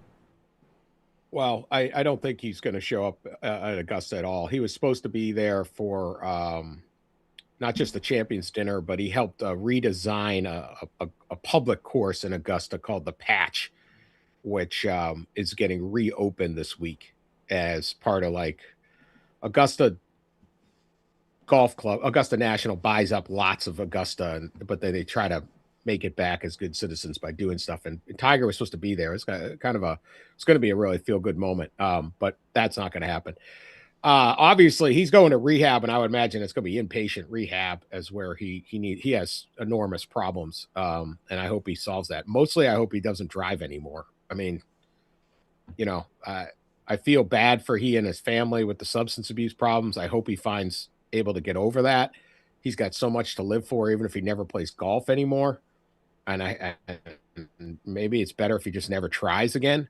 I mean, his son Charlie's about to be a FSU golfer, right? Like, just enjoy that. Enjoy your kids and your family. But once you're repeatedly driving under the influence in the middle of the day, speeding, all this stuff, he's very, very lucky that only he and his reputation have been hurt, not anybody else. So hopefully this is the one that sticks, but he needs to concentrate on that, not this like pursuit of getting back to golf, particularly Masters level golf. I thought the TGL was great for him because he could compete, but he didn't have to like march up and down courses and it was a little bit more kind of ideal for an older golfer, but he's got a lot bigger problems than golf right now.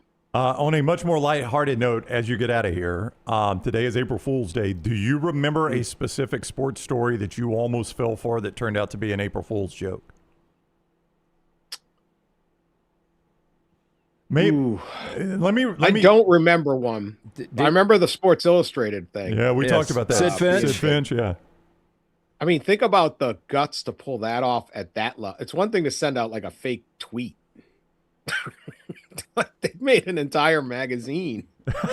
That's true. Yes. They got me. They were just bored. I think because why would anyone put out a fake magazine? Well, and we didn't have the Google back then. No, you had no idea. It was like this weird thing. It was like a picture or something. Yeah, Sid Finch. I just remember. I don't even know if I read the story, but I just remember that become famous. I probably have fallen for a few, but yeah, I don't know. I can't remember anything. What would you guys call it? Well, I don't know if people remember that this occurred April 1, but only reason I remember it was April Fool's Day is I remember immediately thinking, wait a minute, have we just fallen for an April Fool's joke? But the Bobby Petrino motorcycle accident occurred on April Fool's Day. Really? Yeah, that was on April 1. Now, we were still at Jocks then. We were still in radio. But I remember the story coming out, and I remember us running with it, and then I remember thinking at some point during the show, wait a minute, we haven't just bought into one of the all-time April Fool's jokes, have we? What was it, the wreck or the the revelation. I don't think the passenger came out until the next day. Yeah. I don't think we Okay, knew the okay. passenger until April 2, but I think April 1, and I remember thinking that, boy, that'd be a sad April Fool's joke. I don't think we're going to What a weird one. Yeah, Bobby Petrino in a motorcycle Yeah, accident. Like that's exactly. like a weird. Like what are you trying to prove on that one? Yeah. Yeah. That great press conference where we had the neck brace. I think it took like a week before the passenger came out. Yeah, I think that was a minute or two. I think it was known internally fairly quickly. I think we knew I think so. externally. We found out about a week after or so. Yeah, this is okay. So I just had to pull this, Wetzel. So the Sid Finch was the article written in 1985 on April 1 by George Plimpton. It said that he could throw up to a fastball up to 168 miles an hour. How did we fall for that? The article described Finch as a 28-year-old Harvard dropout who learned yoga in Tibet and was training for the Mets. I believed it. Did you know George Plimpton back in the day? Oh, weird. I think we lost its connection. Oh, wait a minute, Wetzel. Oh, Dan froze. Oh, man, that would have been good. I'd like to have known if he knew George 168. I don't remember getting baited that bad. No. Good to have Dan Wetzel Yeah. on the show always. One of our favorite guests and covers a variety of things on the Shunnarah Hotline. Brownie? Shunnarah.com. That's the Alexander Shunnarah Trial Attorneys Hotline. And if you are in need of any sort of legal assistance, Alexander Shunnarah is the guy you go to. Shunnarah.com. Shunnarah.com. He's recovered more than $2 billion for his clients, and he has done that by maintaining just a few core values that he has always stuck with, and he drug them over to his business, and it has worked so well. Integrity, mastery, passion, and success. Alexander Shunnarah Trial Attorneys. You don't pay a dime unless they win your case. Shunnarah.com. Shunnarah.com. All right, so we always good to catch up with Dan Wetzel there. Before we get to our four downs, I did want to bring up something about basketball. We've got Auburn in the NIT tomorrow night, 8:30 at Hinkle. Then we've got the Final Four coming up this weekend. Tommy Lloyd, cut number 9, Tyler, was asked yesterday on campus before they leave to go to Indianapolis in their Final Four site. Tommy Lloyd, the head coach of Arizona, was asked about the rumors around him in North Carolina. Listen specifically what he says about the future of Arizona basketball. People are going to speculate all they want. Guys, this team has my full focus. Nothing, I promise you nothing is knocking me off that path. And you guys might call them distractions because you're distracted. That doesn't mean I'm distracted or we're distracted. You know what's pretty cool? Once you get some experience in this deal and you're a player or you're a coach who's been at it a while, you get pretty good at, eliminating the distractions. So I think I'm pretty good at that. And I just can't wait to get to practice today. I'm going to go meet with the staff right now. We're probably a little bit late. That's why Nate's pushing me to get up there. And I'm going to go try to have a good practice. Wow. I believe every bit of it. Whoever's repping Tommy Lloyd, look, if they want to have these conversations, hey, look, our guys got to focus on Saturday night in Indianapolis, and after the season we can have some discussions, or you can have discussions with him. But I fully believe 1,000% he is all in. Another part of the interview was he was talking about Lute Olson the last time they made it to the Final Four. What was that, 97? No, actually 2001. They made it back. 97 was the national championship, and they made it back in 01. That's the last time they've been. But he says it's been forever since then. He said in that, and this jumped out to everybody, is Arizona's going to have great coaches after me. I'm just continuing what Lute Olson did. Arizona will have great coaches after me. And when he said that, everybody's radar went up like, oh, no, after you. After you. What are we talking about here? I thought Dan's perspective, by the way, before Dan was with ESPN, he was national columnist for Yahoo. Before that, he was the national college basketball columnist for CBS. Yep. So this is a guy that has covered the national college basketball scene for a long time. So I appreciate his insight on it. And I thought that was interesting is, like, in my opinion, a blue blood was a team that could pay more for their players than anybody else because of the shoe deals. Everybody can do that now. So what's the value of being at a blue blood? I tell you what, ego, but the other thing, what the blue blood is instant expectations. Yeah. Like there are so much more expectations at North Carolina than Arizona. Yeah. Our show being brought to you today by our friends at Crane U. LT, tell us about Crane U. We'll do four downs in our next segment now. Tell us about the folks that can really change your fine, careers. Folks, if you make that phone call to 855-CRANE-U and you talk to Francis or Nicole, make sure you mention the next round, 10% off all the great services. Get the Crane training you need today. Looking for that new career, need further training to advance your current one? Our friends at CRANE-U, they offer the comprehensive, state-of-the-art, fully stocked training facilities for mobile cranes, overhead lifts, or forklift training. If you want to use your own equipment, the team at CRANE-U will come to you. On-site and on-location training offered nationwide. Make the job easier, job site safer. CRANE-U also offers certification and safety inspections to ensure the safest environment possible. 855-CRANE-U or CRANEU.com. And Culver's is the place you go to celebrate any win or forget any loss. You celebrate it with that butter burger, those crispy crinkle-cut fries, those gooey golden cheese curds, and that great frozen custard caps off any meal right there at Culver's. Welcome to Delicious. When in Birmingham, you can visit any of the Culver's locations in Birmingham, specifically Highway 280, Tattersall Park, or Stadium Trace 150 right there by the Hoover Met. Those are the two we tell you to hit in Birmingham when you want to celebrate a win or forget a loss with our friends at Culver's. Culver's, welcome to Delicious. Follow Scott Forrester on Twitter at Scott Forrester TV. I'm attorney Alexander Shunnarah, Alabama born, Alabama raised, and ready to fight for your rights. I have one of the largest firms in Alabama, and we are here to help you get the compensation you deserve. Call me, Alabama, 323-1000. No representation is made that the quality of legal services we perform is greater than those of other lawyers.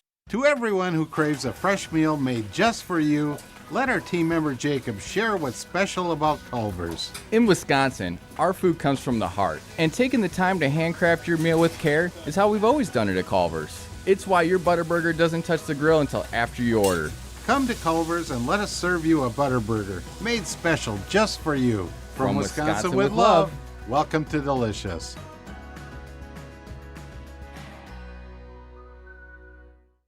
At Central State Bank, we are large enough to serve you and small enough to know you. Manage your money with ease, whether it's mobile banking, hassle-free checking, competitive loans, business solutions, or personalized financial advice. We're your hometown bank with big-time service. Visit us today and experience banking made simple, because at Central State Bank, you come first. Member FDIC.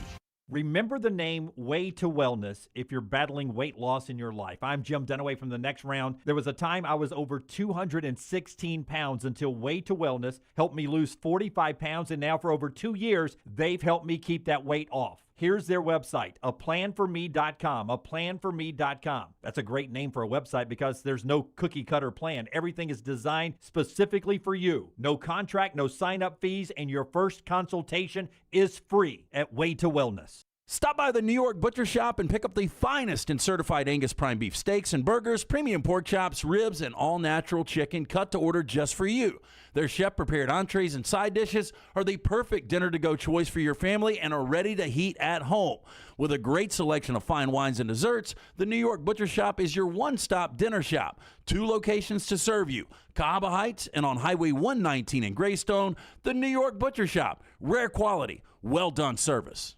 Sterling and the fine folks at Champy's Chicken on Highway 119 in Alabaster want to welcome you in for a great lunch or dinner starting at 11 a.m. every day. Chicken that's brined overnight and cooked to order, and the taste of the Delta with those Delta recipe tamales.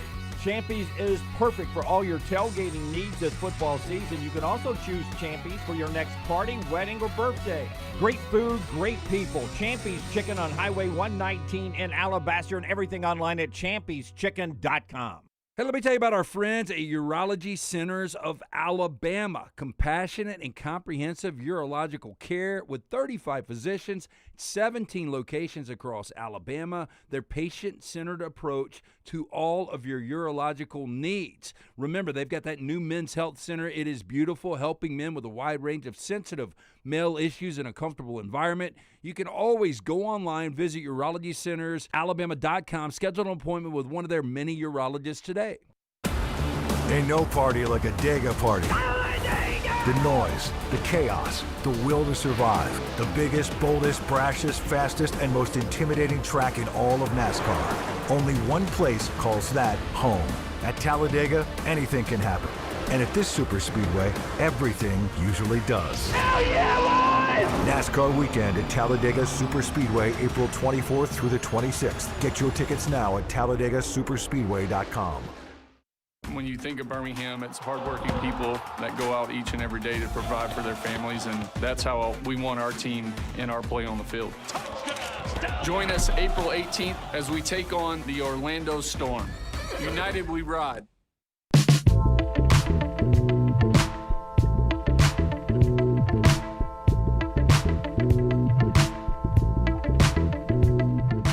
"22 days until the NFL draft." We find out yesterday, actually 2 days ago now, that Las Vegas will be the host of the Super Bowl in February of 2029. That's the 2028 season, 5 years after it hosted its first Super Bowl. So this will be Super Bowl 63. This year is Super Bowl 61 at SoFi, 5 years after it hosted its first Super Bowl. Super Bowl 62 will be Atlanta, then Las Vegas. So we're starting to rotate back to the newer stadiums pretty quickly.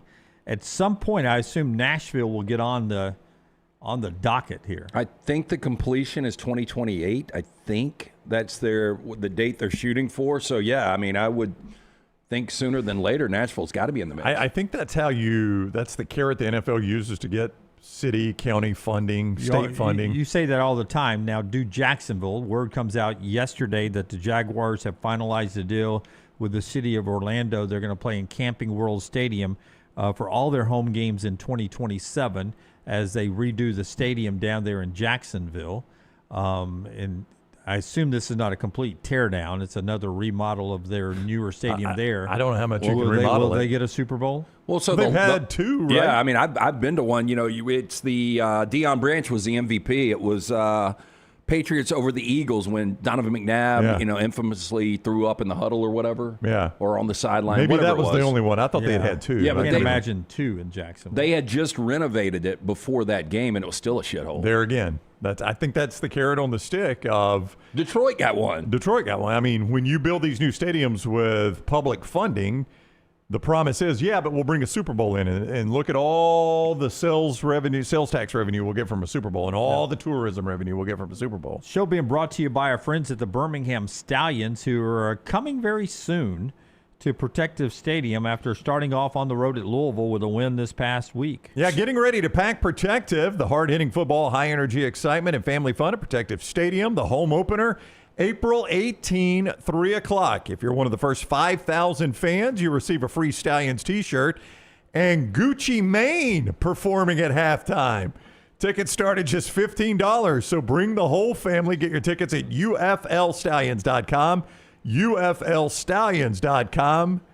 Giddy up. Did I get it right then with Gucci Mane? Is that how I said it? You have to ask LT about that one. You did. I'll never forget I was at a Lakers game over in Atlanta at State Farm Arena. And, they do when they have celebrities there. Yeah. And let's give it up for Gucci Mane. He was it's not that you couldn't see him already. He's on the floor. He's got a full-length pink mink on. Oh, wow. That's a look. Is that dyed or that comes that way naturally? I've got to find a pink animal to kill. They probably dyed it, but... Yeah. Dabo Swinney, remember, what month was this? This was February? Was it February, Forrester?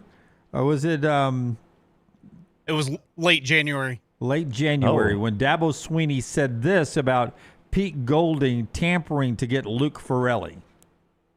So at 1:30... Sorrells met with Luke face-to-face in his office.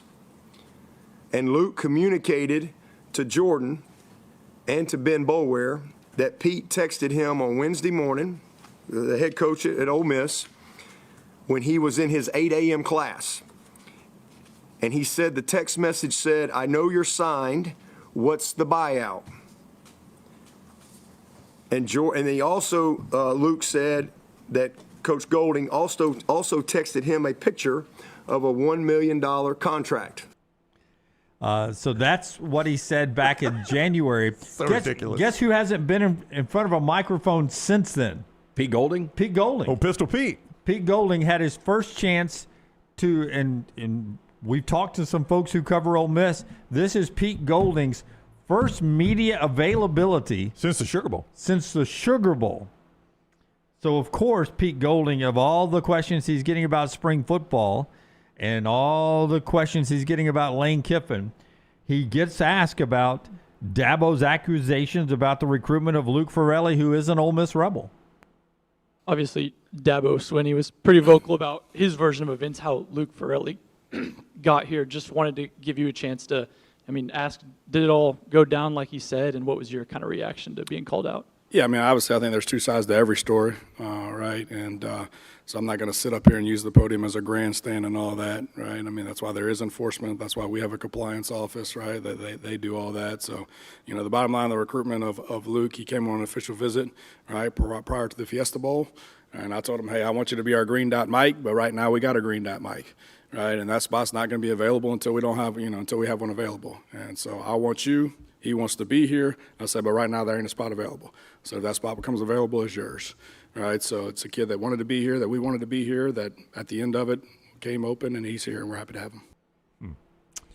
Is it fair to ask, did you ever send a picture of $1 million contract? That would settle this, right? If you said, nope, never happened. Do you not build any depth at the green dot mic position? Well, yes. We got our green dot mic. I just need another green dot mic. I've never Those heard guys go this down. Yeah, green dot mic gets hurt occasionally. You need a second green dot mic. I'm not going to get into the ifs, ands, and buts about it, but it does. He was not denying it. I would have respected Pete if he had just said, hey, it was exactly the way Dabo described it. He ain't wrong. Guess who's here? Yeah. That's right. He took our deal, and he goes, what's going to happen? And what are you going to do about it? That's right. What's going to happen? Dabo, a timeline was perfect. I thought it was 123. He says it's 124. I'm not going to argue about 1 minute. I thought I texted it a minute earlier. I think I deleted the screenshot, but Dabo's probably got it. Do you think, because it is Pete Golding, and look, he's got a lot of things going on right now. I'm sure his head's spinning. If this was a Nick Saban back in the day, do any coaches admit that? Probably no. They don't like the look of it because they're old school, and this is a bad look. Because they don't want them doing it to their That's roster. Right. But correct me if I'm wrong. The NCAA spent about 45 seconds looking into this and cleared Ole Miss, right? I think it was a little longer, and I don't know if technically they've been cleared. Oh, I thought they were. I thought the NCAA said we saw nothing. Yeah. I thought it went on a little longer. Okay, I'll look. Yeah. I thought I remembered them looking into it saying we didn't find anything or we're not going to punish anything or whatever. Yeah, I just thought they never came down with a ruling, much like a lot of things that they do. But I thought it was interesting that, first off, that he hadn't been in front of a microphone in that long. That's hard to do. Yeah. There's been a lot going on in Ole Miss athletics not to have Pete Golding sound until, what is this, April? It was March 31st. Well, and especially with the Trinidad Chambliss. That's one of the biggest decisions in the SEC going into the season. Yep. It really was. It takes Ole Miss from being a contender to not a contender if he's the quarterback or not. Before we do our four downs, I'll tell you our friends at Walk-Ons want to remind you a great place to watch the Final Four this weekend and all your favorite Major League Baseball teams is our friends at Walk-On Sports Bistro. Great locations right there in Trussville, also at Stadium Trace and Tattersall Park. It's our friends at Walk-Ons where you get the great hamburgers, the wonderful bone-in wings with all the variety flavors and everything. At Walk-Ons, it's not just about the food, though, either. It's about the camaraderie you get with everyone there in the restaurant. Always a good time, man. I challenge you to walk into a Walk-Ons and find somebody who's not having a good time. A lot of happy hour in the Walk-Ons and watching the games with a great beer selection. It's all right there with our friends at Walk-Ons and Four Downs Brownie today. Presented by Central Alabama Asphalt and Construction. You ride around the state of Alabama and you see all the major state, federal government, and municipal roadway projects. You are probably seeing Central Alabama Asphalt and Construction. What that may tell you is they don't have time for your smaller project, like a private driveway, a parking pad, the smaller asphalt projects. That would be incorrect. These are the same crew, same quality, same no excuse standards, but they've got an entire division dedicated to that. So from neighborhoods to highways, it's Central Alabama Asphalt. To get an estimate, 205-349-0910, 205-349-0910, or centralalabamaasphalt.com. First down. Who wins 10 games again first? The Tennessee Titans or the Vanderbilt Commodores?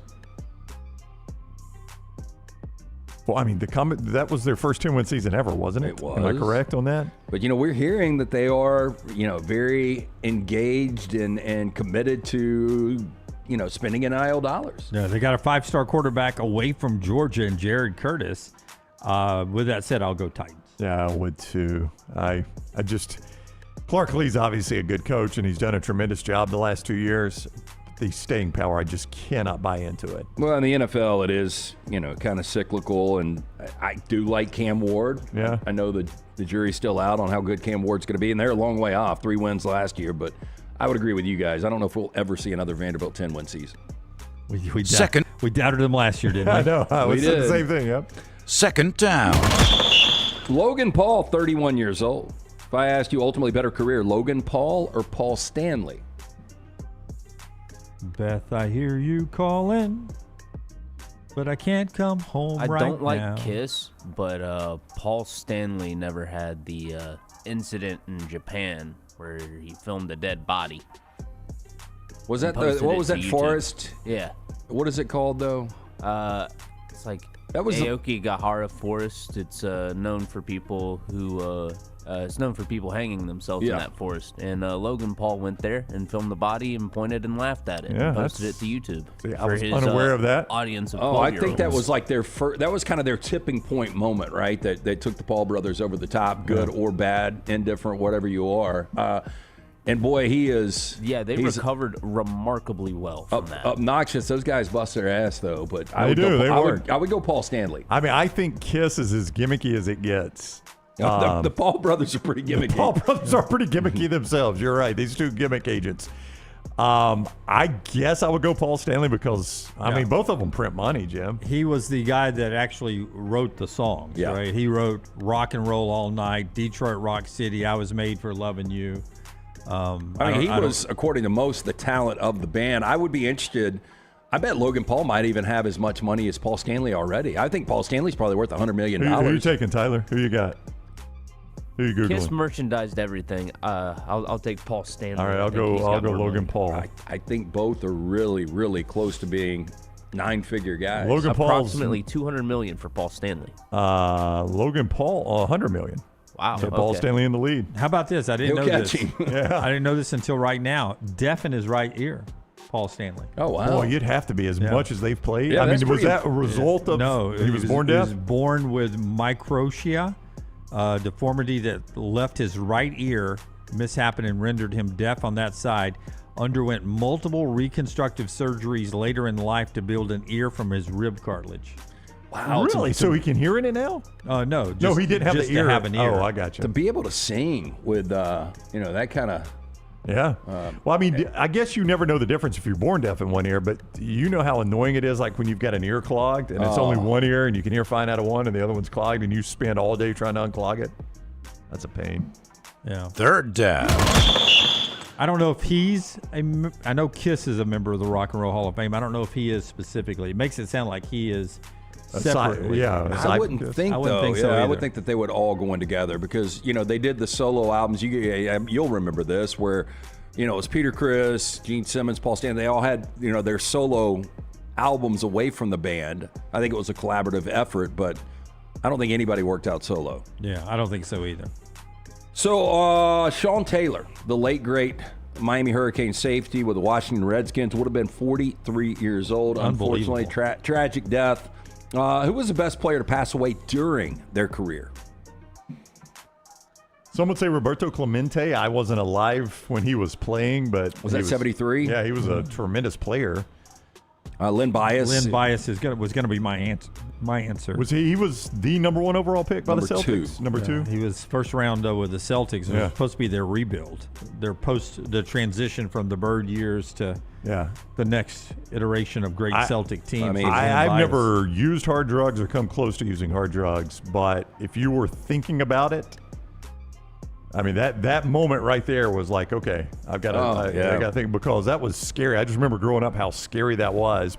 I mean, they said it was the first time he'd ever used drugs, which I really don't believe that. But would you count NASCAR, LT? Oh yeah, I mean, Dale Earnhardt. Dale Earnhardt was. Where was he in his career? I think he was only 48, though, right? He was 49, and he had just finished second in the championship the year before. So he was really poised to go for a record-breaking 8th championship in 20. I mean, that might be it. But I do think that I think I've heard Marty Smith talk about this before, that there was discussions that he was starting to have of becoming just an owner and a broadcaster, if I remember correctly. Maybe it was Ryan McGee that said that he was going to move, in a year or two to being an owner and part of the broadcast team. I mean, ultimately, correct me if I'm wrong here, one of the things that led to his death was his interest in ownership of those two cars in front of him, right? Yeah. I mean, he was racing more. He was blocking. He was blocking more for his two guys than he was trying to win the race. Yeah. I just thought when he passed away, he seemed old at that point. Now we're older.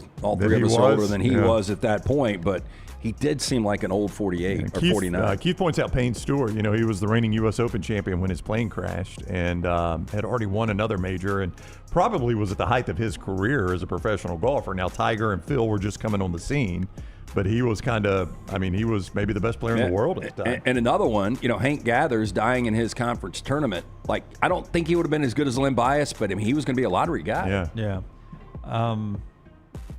I never remember their names. I think they were Angels or were they Cardinals? That boating accident that Jose Fernandez, they killed a couple of Major League Baseball Bob players. Ojeda was part of it. He was an Indian. It was kind of a mixed bag because it was during spring training. Yeah.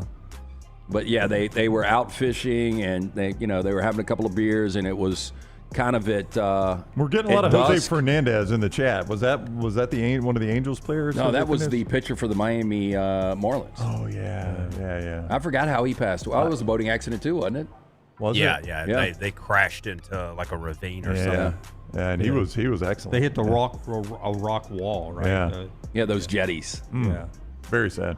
Yeah. Fourth down. It was after dark, and they were on the wrong side of the navigational buoys. And Yeah, I think boating at night, bad news. It is scary, man. Finally, the founding of Apple Computer this day back in 1976. Does that year surprise you? Yeah, 50 years ago. One of the greatest, most iconic brands founded. But what do you think was more important, the founding of the Apple computer or the founding of Google back in 1998? Well, you could argue without one, you don't get the other. Well, that's true. I know there are other computers than Apple, but Apple changed the game. They did, but I think I use Google as much as anything. I was on the robot kick for a while. Yeah. It's fascinating. There are three founders of Apple. Steve Jobs, which everyone knows about. There's a guy named, I think, Steve Wozniak was his last name. A lot of people know him. And there was a third guy. Paul Stanley. There was a third guy that had, I will not remember his name, but he had already had a business fail, and he was like, the two Steves had like $100 between them.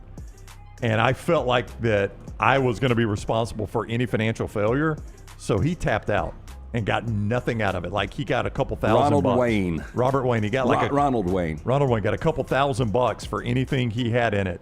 He sold his 10% stake in the company for $800 just 12 days after its founding. What do you think 10% of Apple is worth?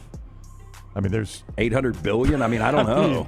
Now, he has since said, I don't regret my decision at all because I made that decision based only on the information I had. Right. Like, it could have just as easily failed as it was a smashing success, and I was going to be on the hook for all the money.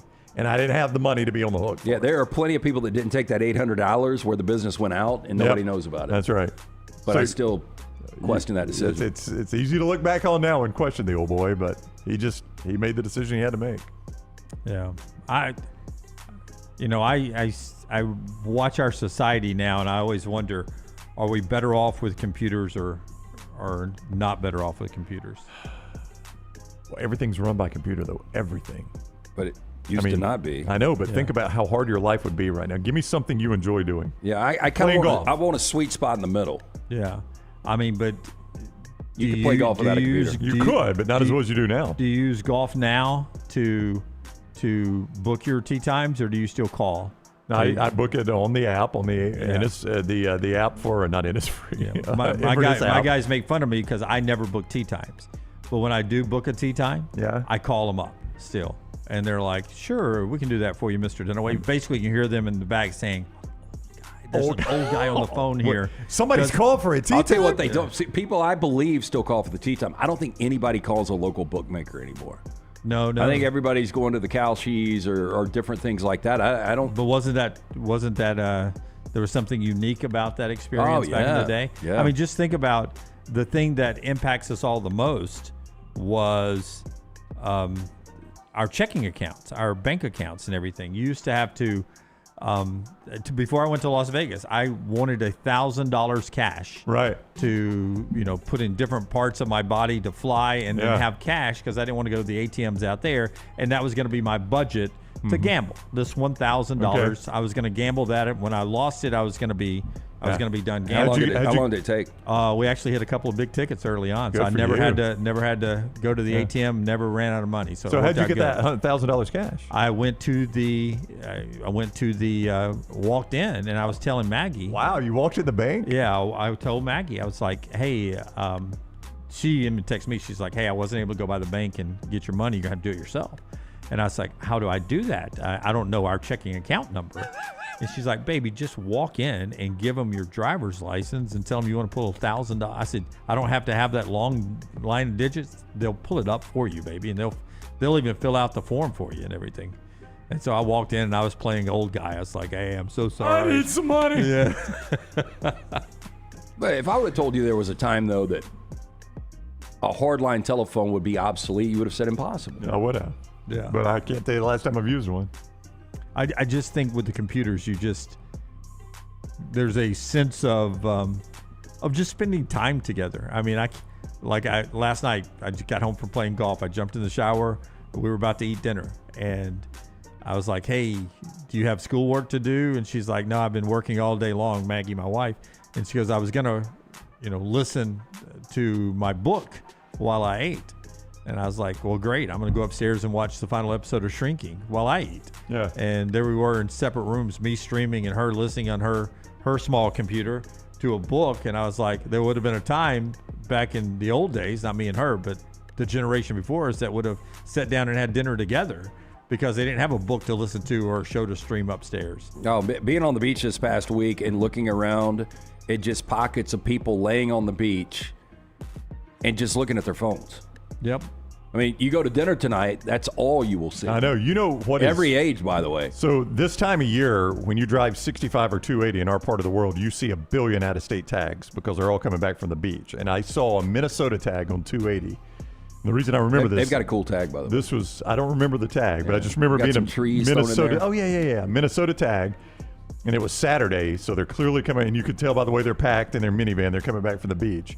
And it's on 280, and they're in the left lane, and I'm in the right lane, and I'll pull up next to them, and the lady sitting in the seat has a paper map out. And I can look at it and see it's Alabama, like, who does that anymore? Why has she got a paper map out? Yeah, I remember, traveling out to Elkhart, Kansas in 1995 and getting lost and having a paper map on my Jeep trying to figure that thing out. I haven't looked at a paper map. I know. I'll tell you, though, when we were in Seattle, there was one of these old thrift stores, and they had paper maps for sale. Oh, I love the and paper. I loved it when I almost was bought kid. some, but I'm like, where am I going to put these I know. things? Frame them, hang on a wall. I mean, if you find the right one. Piece. Yeah, I loved a paper map when I was a kid. Oh, me too. You'd pull into Georgia and you'd flip over the Rand McNally Atlas. I don't know if y'all have one of those in your car. And you'd flip it over to Georgia, and you're like, okay, we're in Carrollton. What's up next? Waco, Georgia. All right, we're almost to Waco. They got a Waco in Georgia, just like Texas. I wonder how long it's going to take for the map people to die off. Like, there's going to be a time where there was never a map. Like, MapQuest was such a small window of time. MapQuest, you had to print it out. All right, Dad, we got a right turn. Yep. Hang on. But No, it's a left turn. And Dad. it was wrong 1 out of 4 times. Maggie's dad was a salesman, so he traveled all over the Southeast, and he had those maps he kept in his car. He had something hung behind the driver's seat, and they were sorted by region or state or whatever, and he kept them all in there. Man, that's a miserable way to travel when you think about it. Now, you think about how many people died from misreading a map. I know. Now I plug my phone in when I get in my car, and my map comes up. I know where to turn every time. I don't even turn my audio's not on in my Waze anymore. It's silent. It's too annoying. No, I can't stand audio in Waze. Waze has always been silent. Yeah. Well, it's so funny. I can be cruising down the interstate though, but I can see when police officer ahead pops up. I know. That's the best part of Waze. Yeah. I almost 100% depend on them to tell me if a cop's up ahead. Oh, me too. And boy, occasionally you'll pass a cop sitting there and it's not on Waze. Police officer. I'd like to get rid of using the phrase cop. Well, they call their show cops. Yeah, I'm police just saying. officer. I like police officer. A servant of the law. Cop was not a derogatory term. It wasn't? It was from copper, That's because that's what that used to be their badge was copper, right? I always thought it came from Capone. Now a pig. Yeah, that's terrible. I've never called a police officer a pig. Capone's people called coppers, the ones that were on the take. He's a cop. Yeah. No, I think Lance is right. Their badge was copper back in the day, and that's what they called them over in the mother country. Okay. It's a copper. Anyway, that's I don't know about computers. 1976 though. They were around before that, right? We had computers with the U.S. government. Oh, I remember the 76. Texas Instrument. Do you remember the Texas Instrument? The TI? Yeah. Oh, yeah. I used to have a TI calculator, too. Wasn't there a Tandy? Tandy was the home computer. That was like, you can have a Radio computer at your Shack. house, a Tandy. I do think this is still true, and check me on this chat room. Let me know tomorrow. But I believe our nuclear weapons, the ones that will attack the Russians or the Chinese if they attack us, that are down underground, the bunkers, I think they are still the old school computers that use major large fish cards. You saw that on 60 Minutes when you accidentally left it on after the NFL games. Yeah. And like big microfish, that slide in and out because they can't be hacked. And if those die, we're screwed. Yeah. Apparently we keep those up and running. And by the way, what has been going on over Pelham the last 3 days? No idea. Like on Sunday, they look like passenger planes, but they were in groups of 2 and then 3, and they were just circling. I thought that was Barbers. I saw it Sunday morning. That was the flyover for Barbers. That's what I thought it was. No, Sunday morning. It had to be, though, based on like where it was. Yeah, Sunday after church. It was almost noon. This was perfect timing. There were 3 fighter jets, and they were kind of creeping along, and then they turned towards Barber and hit it. So they were timing it out. I saw them. We were on 459. So you saw it yesterday? No, yesterday it was 3 of the transport helicopters. Oh. And my buddies looked at each other. It's like, man, this is the second day we've been playing golf out here at Ballantrae that we've seen like testing maneuvers or practicing going on above us. And I was like, almost like they know something that we don't know right now. So Pelham, Alabama is going to be it's going to be where they're doing this? No, they're practicing. Oh. But it looked like they were not fighter jets, Brown. They look like passenger jets. Oh, okay. These are fighter jets. They look like our long-range refueling people, which are based out of Birmingham. But it was 2 jets for the longest. And the guy at Ballantrae, your buddy, the starter, had told me they've been doing this all morning since about 8 o'clock. Oh. And they first 5-6 holes, they were up there circling. It was 2 of them, then it was 3 of them, and they would get up really close to each other, almost as if they were practicing refueling. That was actually pretty cool Sunday when I saw the flyover, because you normally just see it when you're at the event, but they were just kind of coming up 65, and then they turned, and then they hit it like out towards Barber. It's those pretty were cool like to watch. jets. Yeah, they were actual fighter jets. Yeah, these were. And I think they were flying. I didn't see the tribute to Mr. Barber, but I think they were flying in the missing man formation that they do for when him. they pay tribute. Yeah. Yeah. Anyway, always a great event out there at Barber's, and we appreciate it. Was that 4? That was 4. Yeah. Okay. That was our 4 downs today. Michelson Laser Vision gets us to the final hour of the show today. Tell us about Michelson. Dr. Mark Michelson, Dr. Jen Michelson, best in the business. Make the phone call that I made, 205-969-8100. Again, very important. Ask for Amy. Tell her the next round sent you. She is going to hook you up with a hassle-free consultation. 0 to lose to find out if LASIK is right for you. 205-969-8100. Conveniently located right there at UAB Highlands. If you wear the glasses or contacts, stop procrastinating. Make the call today. For more information, michelsonlaservision.com. I'm attorney Alexander Shunnarah, Alabama born, Alabama raised, and ready to fight for your rights. I have one of the largest firms in Alabama, and we are here to help you get the compensation you deserve. Call me, Alabama, 323-1000. No representation is made that the quality of legal services being performed is greater than those of other lawyers. Sterling and the fine folks at Champy's Chicken on Highway 119 in Alabaster want to welcome you in for a great lunch or dinner starting at 11 a.m. every day. Chicken that's brined overnight and cooked to order, and the taste of the Delta with those Delta recipe tamales. Champy's is perfect for all your tailgating needs this football season. You can also choose Champy's for your next party, wedding, or birthday. Great food, great people. Champy's Chicken on Highway 119 in Alabaster, and everything online at champyschicken.com. At Central State Bank, we are large enough to serve you and small enough to know you. Manage your money with ease, whether it's mobile banking, hassle-free checking, competitive loans, business solutions, or personalized financial advice. We're your hometown bank with big-time service. Visit us today and experience banking made simple, because at Central State Bank, you come first. Member FDIC. Hey, let me tell you about our friends at Urology Centers of Alabama. Compassionate and comprehensive urological care with 35 physicians, 17 locations across Alabama. Their patient-centered approach to all of your urological needs. Remember, they've got that new men's health center. It is beautiful, helping men with a wide range of sensitive male issues in a comfortable environment. You can always go online, visit urologycentersalabama.com, schedule an appointment with one of their many urologists today. Storm season is here. Make sure you have a plan of action in place right now. Greg from Pell City and Storm Restoration Roofing should be your first call when storms hit. Insurance companies love working with Storm Restoration Roofing because of Greg Nelson's name and reputation in the industry. When storms hit, call Greg Nelson. He's local, 205-542-3531. He's the home of the free no-cost roof inspection. Greg from Pell City on Facebook, 205-542-3531. It's Storm Restoration Roofing. Hey, for all of your IT and printing needs, reach out to our friends at Xerox Business Solutions. Look, I'm still one of those old school guys. I print my notes every single day for the show. If you watch the show here on the next round, you see all the notes in front of me. From day one, Xerox Business Solutions, they've been with us here at the next round. Local for over 45 years. For all of your IT and printing needs, visit XeroxBusinessSolutions.com or call 205-969-3000. That's 205-969-3000. Hey, Lance Taylor from the next round to tell you about one of our favorite places for breakfast, lunch, and dinner. That is Hamburger Heaven since 1982. Hamburger Heaven has been serving Birmingham's best hamburgers, cheeseburgers, French fries, hand-spun milkshakes, and sandwiches made fresh to order. All of their ingredients are fresh and prepared daily. This includes their beef, always fresh, never frozen, hand-pattied each and every day. For breakfast, lunch, or dinner, visit any of the 4 locations, Highway 280, Irondale, Gardendale, and Homewood. Ain't no party like a Dega party. The noise, the chaos, the will to survive. The biggest, boldest, brashest, fastest, and most intimidating track in all of NASCAR. Only one place calls that home. At Talladega, anything can happen. And at this super speedway, everything usually does. Hell yeah, boys! NASCAR weekend at Talladega Super Speedway, April 24th through the 26th. Get your tickets now at TalladagaSuperspeedway.com.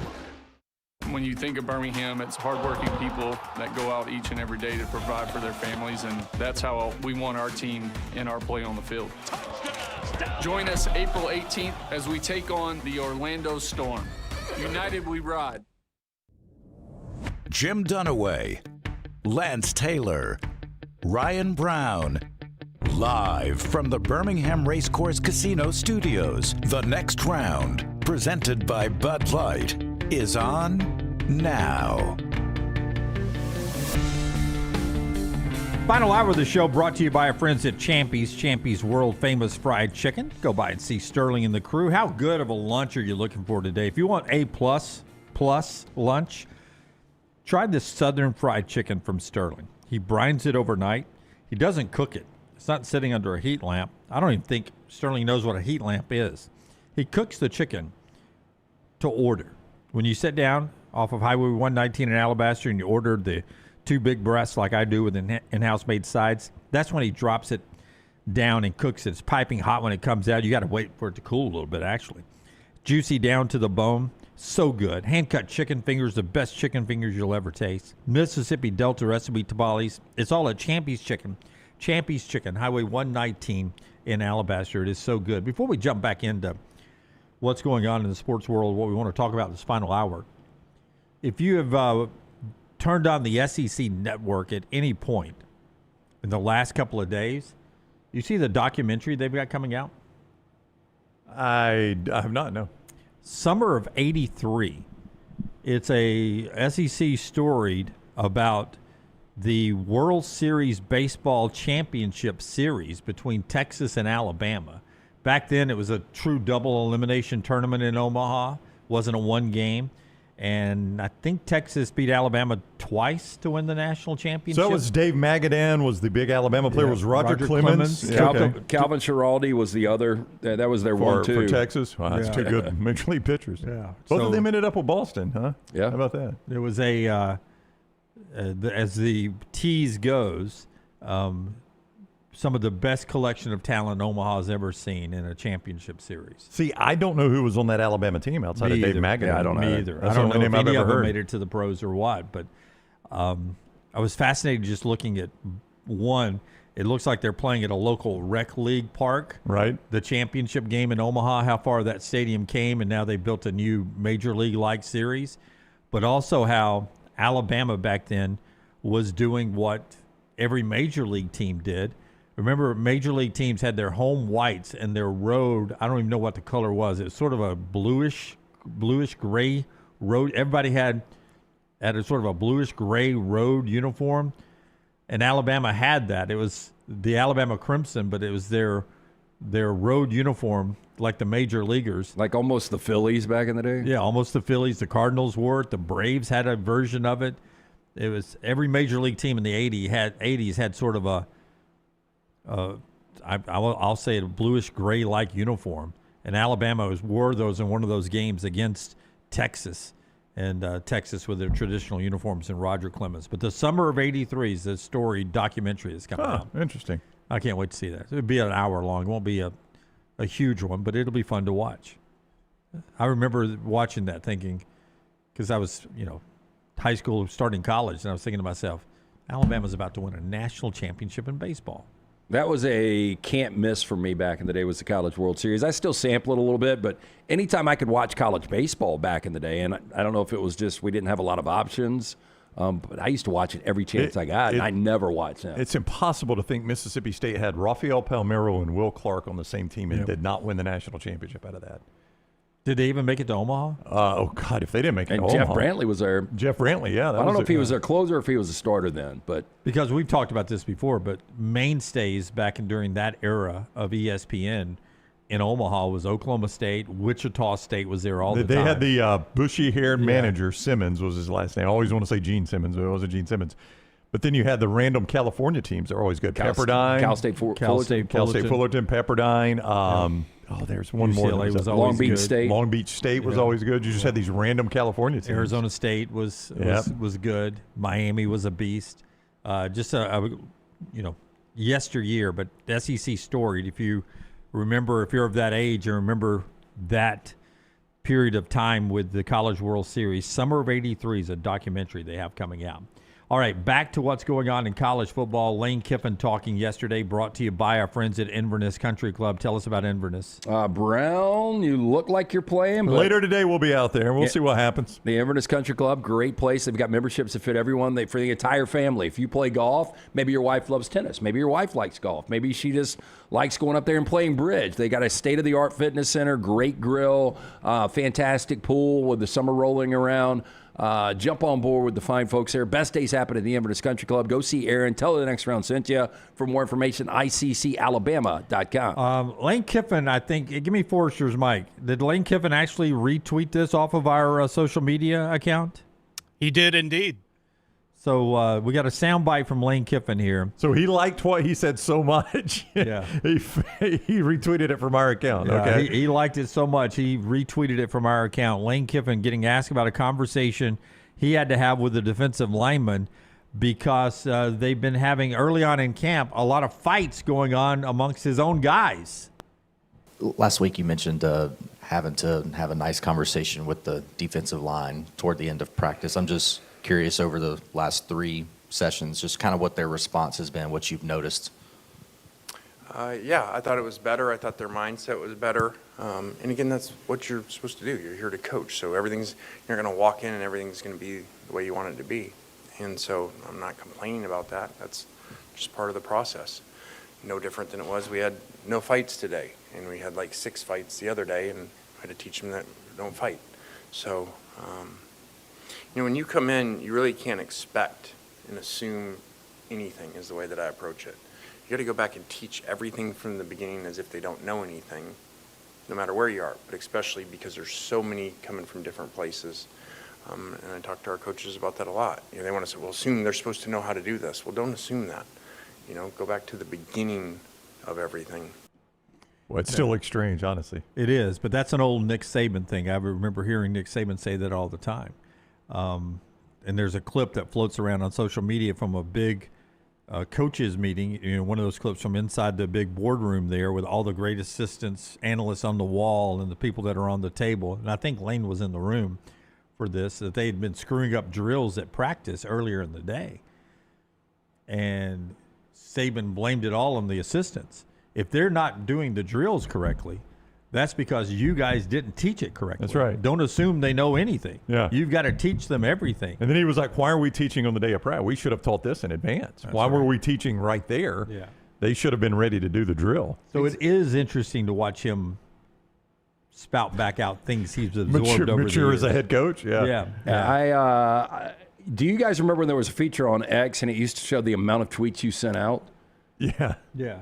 Does it not still do that? I don't think it does, but I could be wrong. But if it does, there would be an easy way to find this. I don't know if there's another coach as active. Probably not. I don't know that I would have to look at the feature on X to tell you that Lane's the most active on social media. And it appears that he's going to continue doing that at LSU, that he was just like, this is who you hired. I am not slowing down. I wondered sometimes if he was doing it, Lance, at Florida Atlantic to try to bring some awareness to the some program. awareness to a struggling program, and then it maybe Ole Miss, just awareness to, hey, I'm at Ole Miss now. You don't need awareness at LSU. Everybody knows you're there. Everybody knows the LSU program. Yeah. 21.4 thousand posts by Lane Kiffin on Twitter. 21,400. Which is actually not a ton. I don't know if they've changed how it works. It says posts now and not tweets and replies. So I don't know if that was grandfathered in, but I would have expected almost 100,000 from him. Yeah, That's a lot. It really doesn't seem like a lot for him. Yeah. I don't know if that includes DMs, though, does it? No, I don't think he wants you to know the DM. For reference, the next round account, which is a lot younger than Lane Kiffin's account, has 27,000. So is the next round account young enough for Lane Kiffin's account to date? I mean, the next round account has been online since 2021. No, it's not even in dog no, years. Sorry, my This apologies. has been around since 2010. So Lane was early to Twitter. Boy, he was. He adopted early, 2010. February 2009 for me, but I don't know how to tell how many tweets I've sent out. I'll look for you. Do you think you're more or less than Kiffin? He's more than Kiffin. I think I'm more than Kiffin. Yeah. Do you? Oh, Jim is almost to 60,000. 58.2. You tripled him. It's what we do for a living. I know it's what we do for a living. Find me and Brown. I'm just Ryan interested. Brown has more than Dunaway. Oh, look at me laughing, and I got more than you, and I was on later than you. My gosh. How many times have I tweeted? 58.4. Dunaway was 58.2 thousand.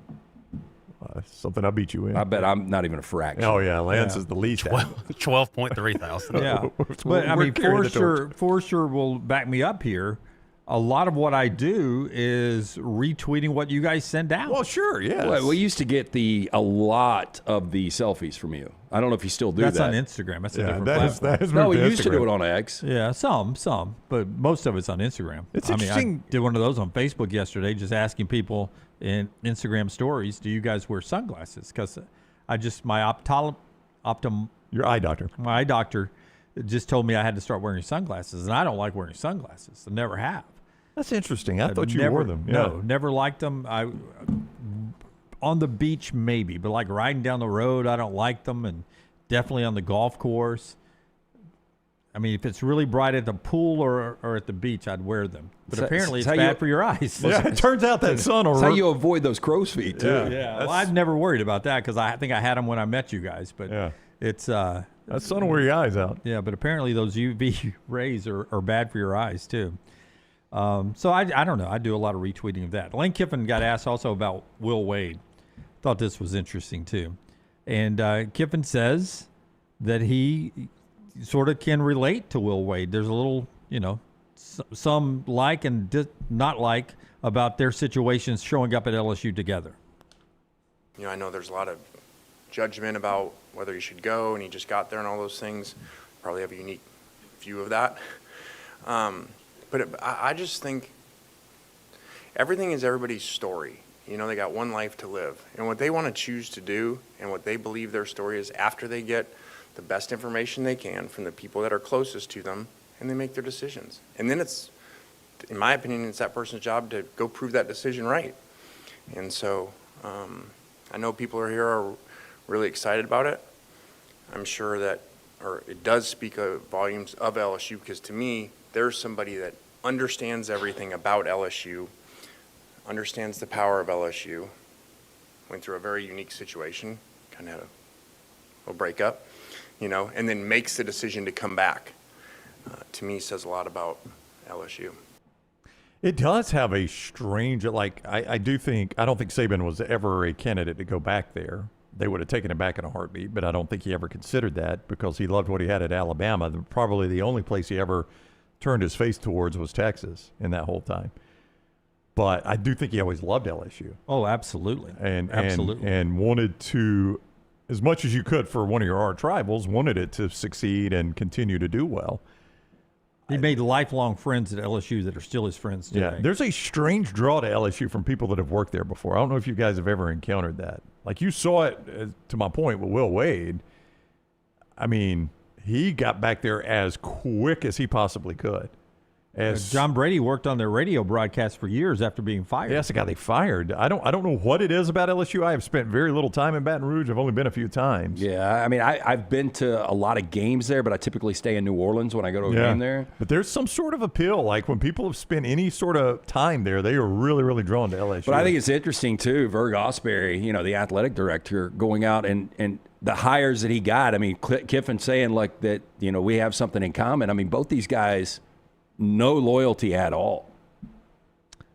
No, I mean, I would agree. You've got one guy that left NC State after 1 year of getting him back in major college basketball, and one guy that left Ole Miss at the start of the college football playoff to coach at your place. Yeah, good luck with that. Hey, Tyler, cut 5 if you can, buddy. Here is Trinidad Chambliss getting asked about the difference, speaking of loyalty, between Lane Kiffin and Pete Golding. Here's the Ole Miss quarterback. How is this team's identity different under Golding than the previous coach? I would say, just, the personalities are a little different than, our old coach and, Coach Golding. I'd say he's more of like a team guy. And, we really value, his leadership, whatever he says. He's kind of show you fast as I could tell, or he's show you fast as I could tell you. He leads by his actions, and, we really appreciate that. So that's Trinidad Chambliss. I don't know how many questions they'll have to answer throughout the year on Lane Kiffin at Ole Miss. I mean, up until that game. Week 3, they'll answer a lot. Yeah, and then hopefully for these guys, that'll kind of die down a little bit. But, I mean, that's the way it seems. I mean, you heard all of Pete Golding's sound bites that we played right here, and it was like shielding everything away from him, putting it on the team. He was like, I don't give a shit about leading the team out of the tunnel, that kind of stuff. So he says all the right things, but boy, I asked a question yesterday. I don't know who's under more pressure. I guess it is Kiffin, but if Pete Golding goes 7-5, I mean, how bad is that going to look? Well, the problem for Golding is, as far as pressure is concerned, is he made that run in the playoffs, which is great, but I think Ole Miss fans are like, see, we're not having to drop off at all. Our guy took over in the playoffs and took us to the same, and they got, one play to beat Miami and play for the national championship. We're not going to have any fall off at all. So I think that's the Ole Miss expectation is, Lane was great, but Pete showed us there's not going to be any fall off. And then on the Lane side, it's win a national championship ASAP. I mean, there will be no patience in Lane Kiffin getting to the college football playoff, making a deep run, and winning a national championship. Yeah, and they're going to be underdogs 3, 4, 5 games. I mean, they've got a difficult schedule. So, 7-5 is not out of the realm of possibility. Pressure on Pete Golding a lot more to me because Kiffin has proven. Oh, really? More than Kiffin? Yeah, he's proven he can win, and he's got security there for at least a year or two. Pete Golding, his first loss, Pete Golding's going to be like. Well, just let me ask you this: the Ole Miss people are going to be like, I don't know if this guy's the guy. Well, just imagine if Chambliss didn't get eligible, but is Louisville a losable game? Yes. Is LSU a losable game? 100%. At Florida? Yes. At Vanderbilt? I would say no, not this year. I need to see Vandy. Missouri in Oxford? Yes, I don't know. At Texas? Here's the thing about Missouri and Oxford is it's going to be Alston Simmons coming back, and if he plays with a chip on his shoulder, you never know. At Texas, yes. Yes, 100%. Auburn in Oxford? I mean, we'll see. I don't know what Auburn's going to be. Georgia, they're going to be underdogs. 100%, at Oklahoma. I mean, they could miss a bowl game. Yeah. I mean, can you imagine that? There's a chance he gets fired. Well, the problem for Golding, fired. After I'm saying there's a chance if he was to miss a bowl game. Again, I think Ole Miss is probably with Chambliss 7-5 or 8-4, which is, when I say that out loud, that's going to be a disaster. Yeah, the problem, it's going to be a disaster. The problem for Golding is that Week 3 game is far more critical for him than it is Kiffin. Oh, like LSU fans are not going to like losing to Ole Miss, but Kiffin's their guy. Ole Miss fans want blood in that game. They want absolute blood and destruction. All the pressure in that game, and especially it being in Oxford, all the pressure in that game is on Pete Golding. Yeah. But, if they win that game, they're an 8.5-point favorite to open against Louisville. They realistically could be 6-0 when they head to Austin, and then Pete Golding's a story. That's right. Building statues. Hey, CPAP Plus brings you part of the show here. Got an amazing contract and some NFL news before we get to trash today. Tell us about our friends at CPAP Plus. Yeah, they want to make sure, the O'Neill brothers, being they, and Joe and Woody O'Neill, want to make sure you get that proper 8+ hours of sleep every single night. If you're not getting it, you need to check in, sleep study, the CPAP gear, and the best in the business is our friends at O'Neill Medical and CPAP Plus. You're going to find the best service and equipment all in stock, ready for you. 5 convenient locations throughout the state of Alabama, including 3 in Birmingham, Pelham, Highway 280 in Trussville, with hundreds of 5-star Google reviews. Trust CPAP Plus for all of your CPAP needs. CPAP Plus, where every night matters. For more information, o'neillmed.com. And our friends at Urology Centers of Alabama, taking care of your health guys' vasectomies. They do that there. If you're ready to wave the white flag when it comes to adding on to your family, they'll take care of you, something they've been doing now for a long, long time. And for over 70 years, they've been the center here in Central Alabama for all your urological care. Urology Centers of Alabama, 205-930-0920. See everything they offer at urologycentersalabama.com. Testosterone treatment, they can handle that for you as well, too. urologycentersalabama.com to get checked out. 70 years of great service there with our friends at UCA. The largest contract ever given to a player before he ever makes his Major League Baseball debut. The Mariners yesterday signed Colt Emerson to an 8-year, $95 million extension, and he hasn't made it to the big leagues yet. All right, sell me on this guy. Yeah, when I saw know nothing this, about him. I was like, man, I know I don't watch as much Major League Baseball as I used to, but how do I not know much about Cole Emerson at all with him getting this deal? This is something you don't see. He's the 7th biggest prospect right now in Major League Baseball. Connor Griffin of the Pittsburgh Pirates is a 19-year-old who will be called up eventually to play shortstop. He's supposed to be really good. But usually, like the reason Connor Griffin's not up with the Pirates yet is because they're waiting to that date in April to where they can get another extra cheap year on him before he goes into arbitration at whatever end of his contract. The Mariners are doing it just totally different. This is basically like we think we've got A-Rod again. And you wonder, though, can Seattle keep that top-end talent? You know, that's been a problem in the past with them, and maybe they're showing the commitment early on. I mean, this guy cannot miss outside of when I see this contract, the first thing I thought of was they're trying to keep the Dodgers from getting him. And I just somehow think the Dodgers were in place somewhere along the line. They're like, before he even makes it to the big leagues, we'll go ahead and give him 8 years and $95 million just so the Dodgers can't get him. I just don't understand how it's not all incentivized. Like, you don't know what this guy's going to do at this level. So in 4 minor league seasons, and this is going everything from rookie ball to AAA, he is a 287 hitter with 23 home runs, 130 runs batted in. That's in 228 games, so it's probably more fair to do a per game type deal. Nate Oates hat tip.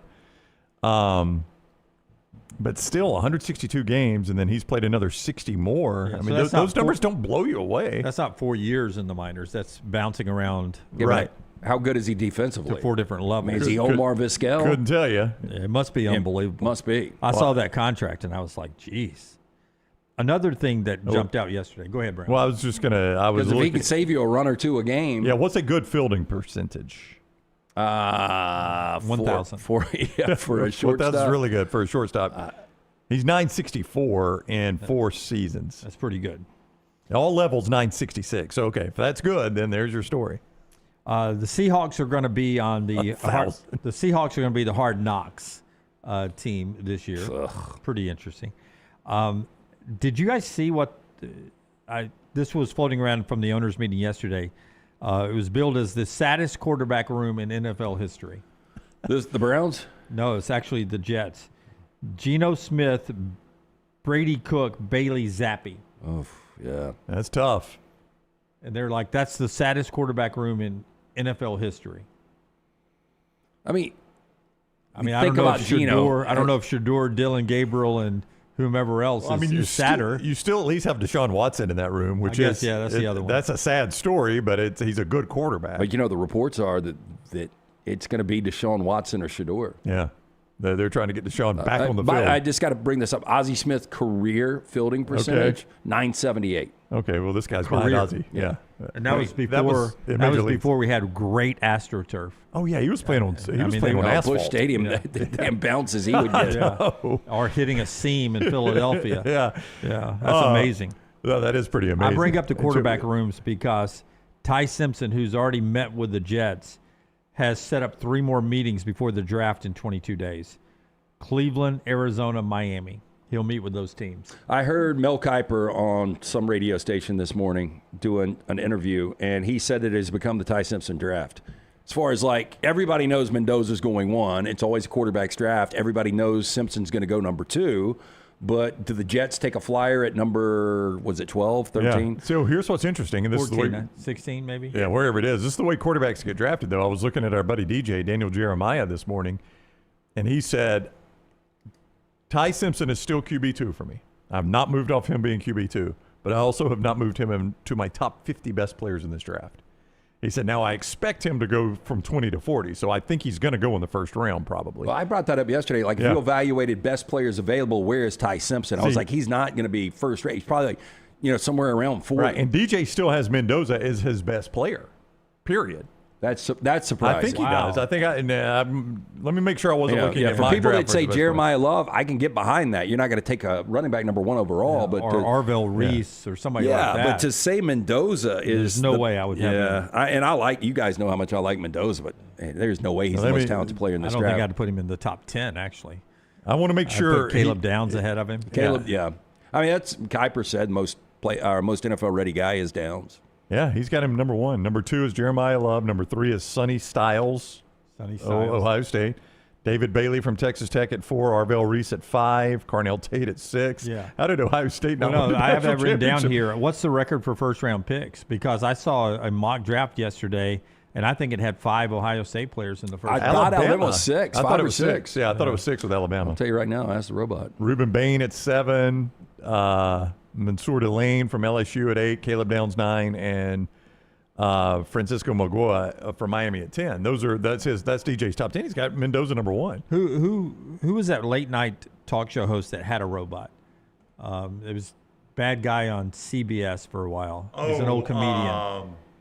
Was he the British guy? Yeah. Craig Ferguson. That'd be really cool if we did have a robot that sat back here. Yeah, and you could just let's ask the those robot, questions. and we'd turn around and ask. I mean, if we're doing this long enough, I guarantee you will be able to buy a home robot that can sit there, companion, ask it anything. I mean, isn't that what Alexa basically is? Oh, I mean, I told you this last week, week before last, that it's that we have conversations now, Alexa and I. In 5th grade, Jim. Hey, real quick, it is Alabama. It was 6. Jalen Waddle, Patrick Surtain, Devontae Smith, Mac Jones, Alex Leatherwood, and Najee Harris.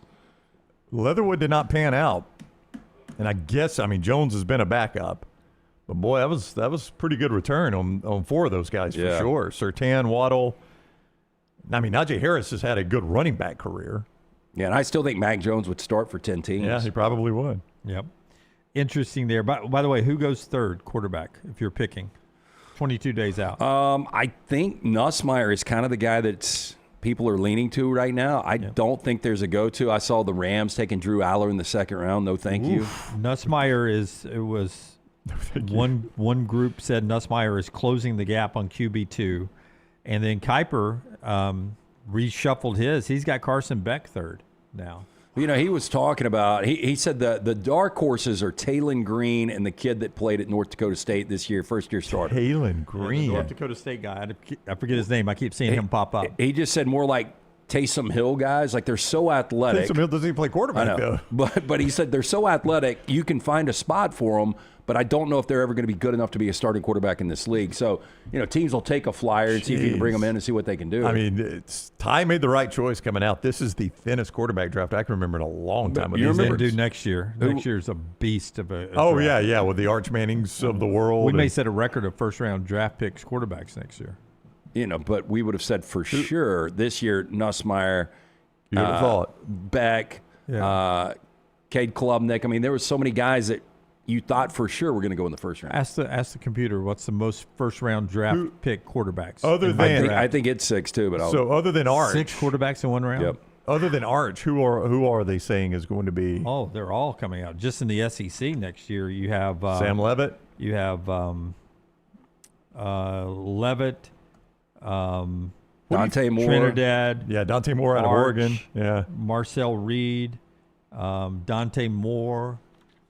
It is 6, both in 1983 and 2024. And you look at that 2024 draft, the Iceman, Caleb Williams, Jaden Daniels, Drake May, Michael Penix, J.J. McCarthy, and Bo Nix. I mean, 4 are already established guys. Yeah, 2 didn't pan out. That 83 draft is famous, obviously. Yeah, and I mean, both those guys have an opportunity. I mean, McCarthy, if he went out and played well for Minnesota, it wouldn't shock you. And the same with Penix this year in Atlanta.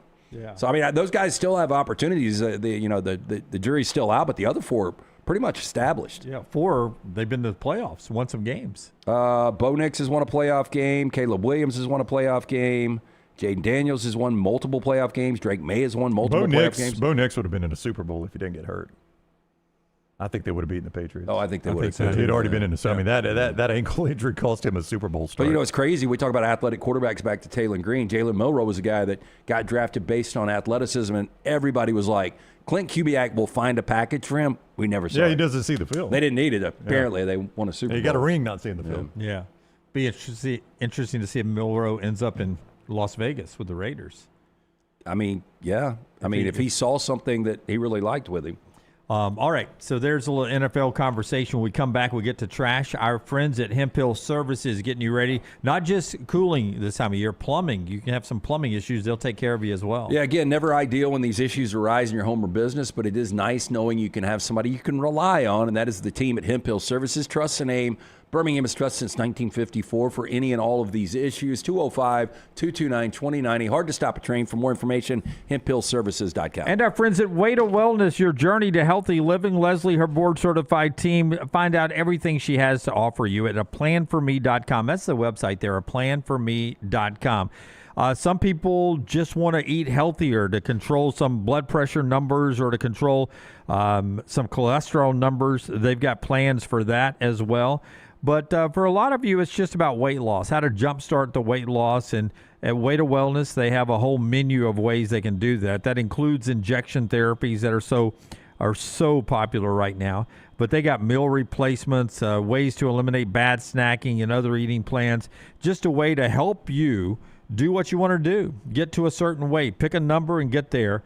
And jumpstart it with Way to Wellness. No contracts, no sign-up fees, and the first consultation is free. It's aplanforme.com. Way to Wellness, your journey to healthy living.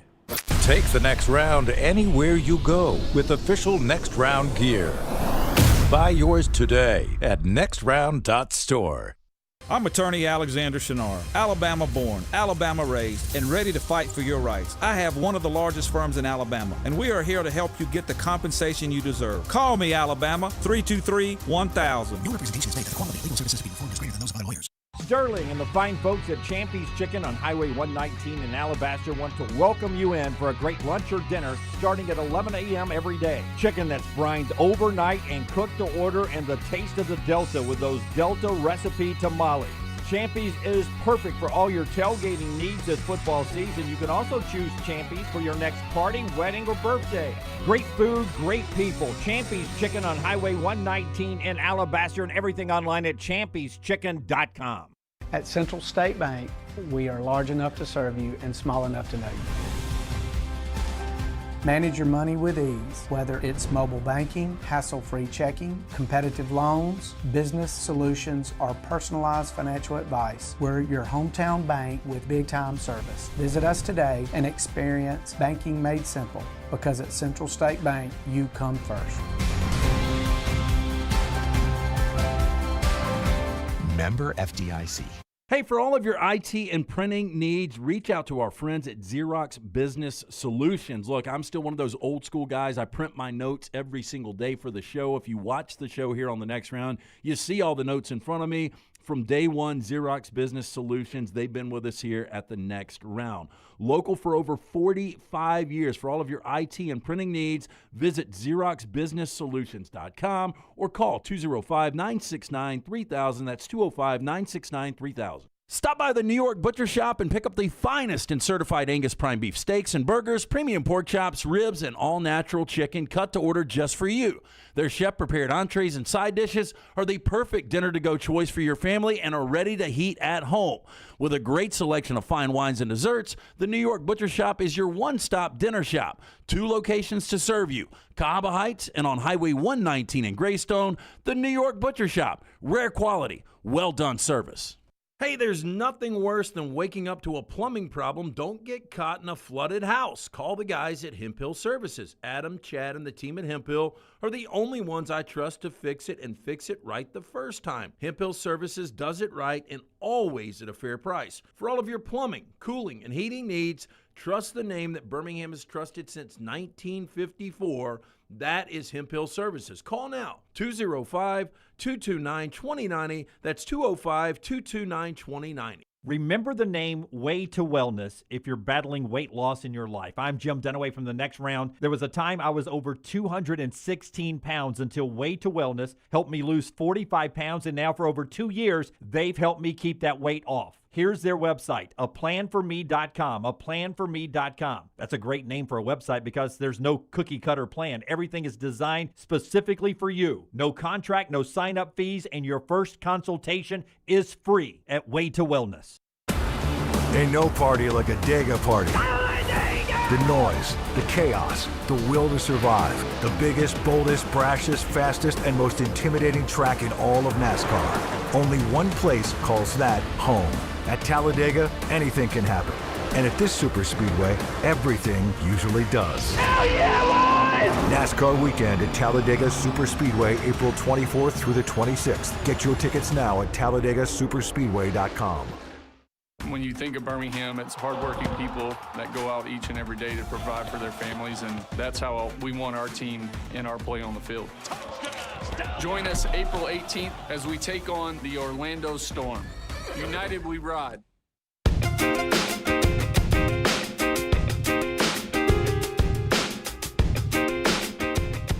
Back with you on the next round as we bounce towards trash.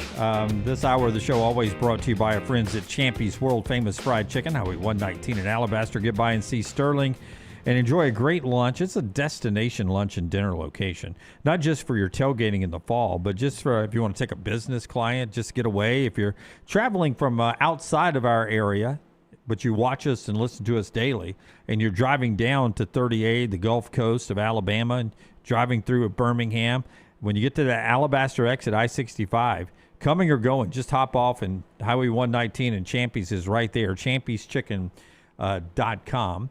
Looking forward to, in the future, having A.J. McCarron back on the show as the Stallions get ready to come home.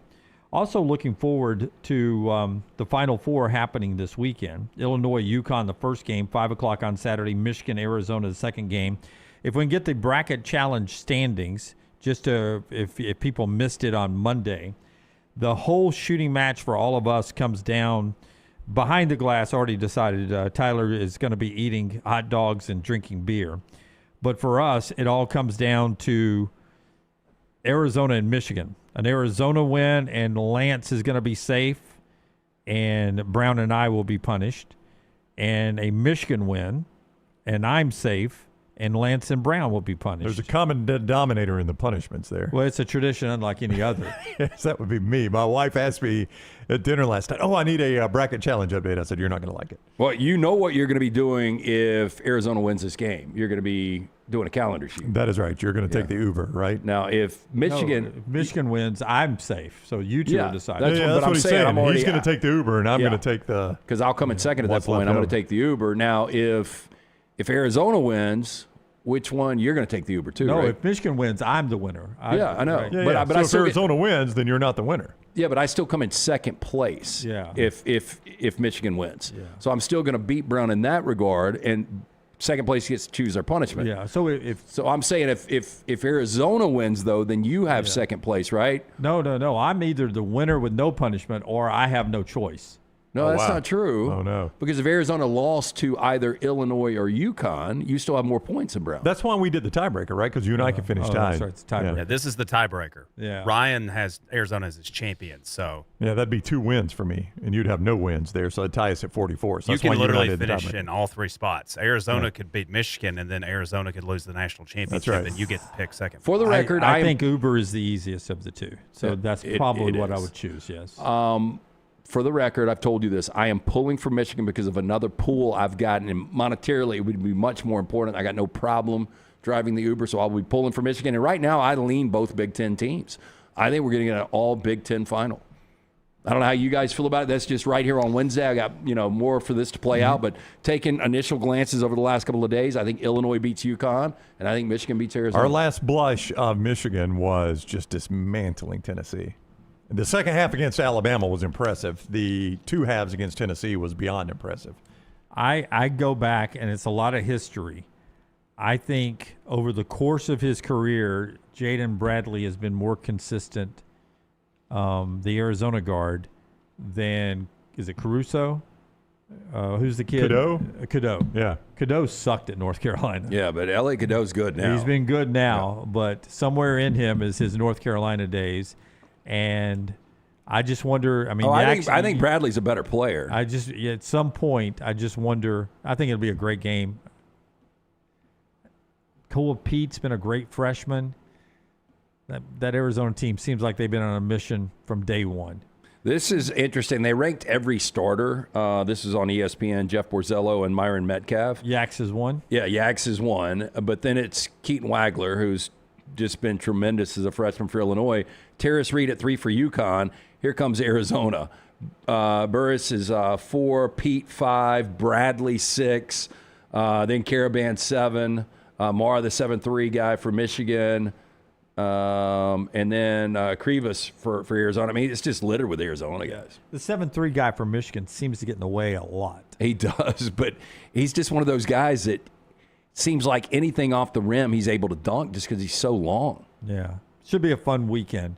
That game coming up Saturday after the conclusion of Illinois-UConn, which is the first one out. And I think this is one of those weird years that it's on TBS. That is correct. It is not on TBS. CBS. That's right. So don't be looking for it on CBS. Are you guys excited about these games? I am. I think both are going to be tremendous. I mean, I think they're going to be games. good games. I'm more excited if I can win. Just knowing it either makes me finish second or third takes away some of my excitement. Yeah. It is crazy that this But they'll is be good games, I think. On its way to being the most watched NCAA tournament since 1993, and I've watched the least amount I think I'm of with these you. games. See, this is just one of those things. I'm all in on all of it. We bemoan. This is one of those things. We bemoan the lack of Cinderellas in this tournament. There really was only one, High Point beating Wisconsin. And that was it. one game. That was one game of a Cinderella. You guys could count Iowa beating Florida as a Cinderella, but I mean, other than that, what Cinderellas have we had yet? This is the most watched tournament we've ever had. Yeah, I think, right? I don't know if it got recycled, but Monday, Tuesday, when you guys were out last week, Brooks did a really good graphic on mid-majors. And Brooks, what was the year we go back to where you had at least one, a lot of times multiple, sometimes 4 or 5 mid-majors in the Sweet 16, and now we've got back-to-back years, ironically, right here in the midst of NIL.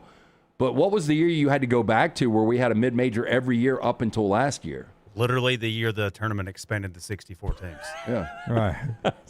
Every year crazy? from 1985 through 2024, there was at least one mid-major. Now, there was a couple of years where that mid-major was Gonzaga. Well, so, still. That's right. That's 40 years. On average, there was more than 3 per year, and the last 2 years there's been 0. Yeah. Back-to-back years. Yeah, your new Cinderella is big conference team that limps in and pulls an upset. Texas and Iowa. That's your new Cinderella. Would have been Auburn if they'd gotten in and won a couple of games. Yeah, somebody like that. That's your new Cinderella. But I still have thoroughly enjoyed this tournament. I really have. Yeah. All right. Time to get to trash. We'll make one note before we get to trash. We're taping a Bama and Bourbon today, Aaron Suttles and Lance Taylor. And because of the calendar, the way, not a lot happens in the summertime, this will be the last Bama and Bourbon until you guys roll back for football season. Yes, we will do the final one. We'll review Alabama basketball. We'll talk a little spring practice for Alabama football, and we will take a little hiatus until August. Pour one out. Y'all going to pour out a glass of bourbon? It's a good bourbon. I saw Chan bringing the bottles up, and it is one of my favorite brands. I don't think I've had this variety. Oh, okay. Yeah, so I'm excited about today's bourbon. I venture to say that it'll be July when you do your next Bama and Bourbon. Why do you say that? And it'll be at SEC Media Days.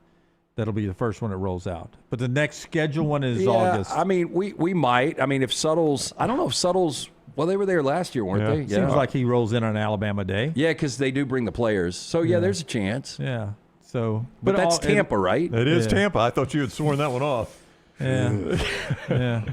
Yeah, me too. A lot of water to go into the bridge. I mean, I don't know why you wouldn't go, though, to go watch. I don't know. Does it coincide with the Rays games? That's normally All-Star break. It's All-Star break. Which is very few Rays. Yeah. I think it's July 15th. And there's no way Tropicana Field's hosting the All-Star game. No. Last 2 years, we've been in the same city with the All-Star game. That's right. We're going to break that streak in Tampa. You went to the All-Star game last year, didn't you? Or had the opportunity to go and chose not to in Atlanta? I don't think I had the opportunity. I thought Clay had invited you out. Well, yeah, but I don't think... yeah, he did. Yeah. That shows you how far the All-Star game has fallen. But if it wasn't the All-Star break, and I'm just checking, so I think it's July 15th, right? I can't remember the date. I can't remember the date. Yeah, it's going to be the All-Star break. Yeah, that's normally when they do it. Do you know how far St. Pete is, Tropicana Field, from? July 20th to the 23rd is media days this year. Okay.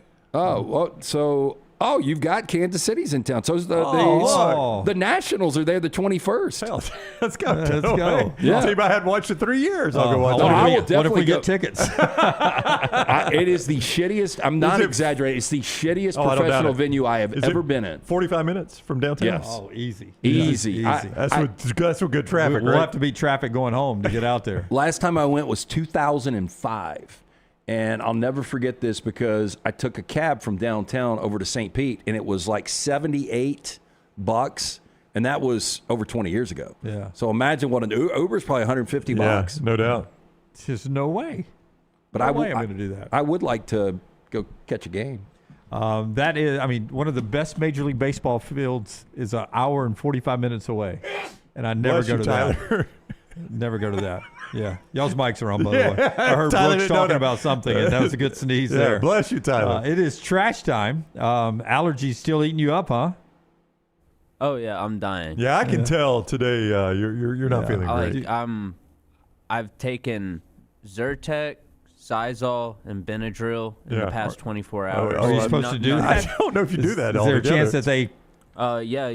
I typically do Zysol during the day, Zyrtec at night. Yeah. You know what we call that? A cocktail.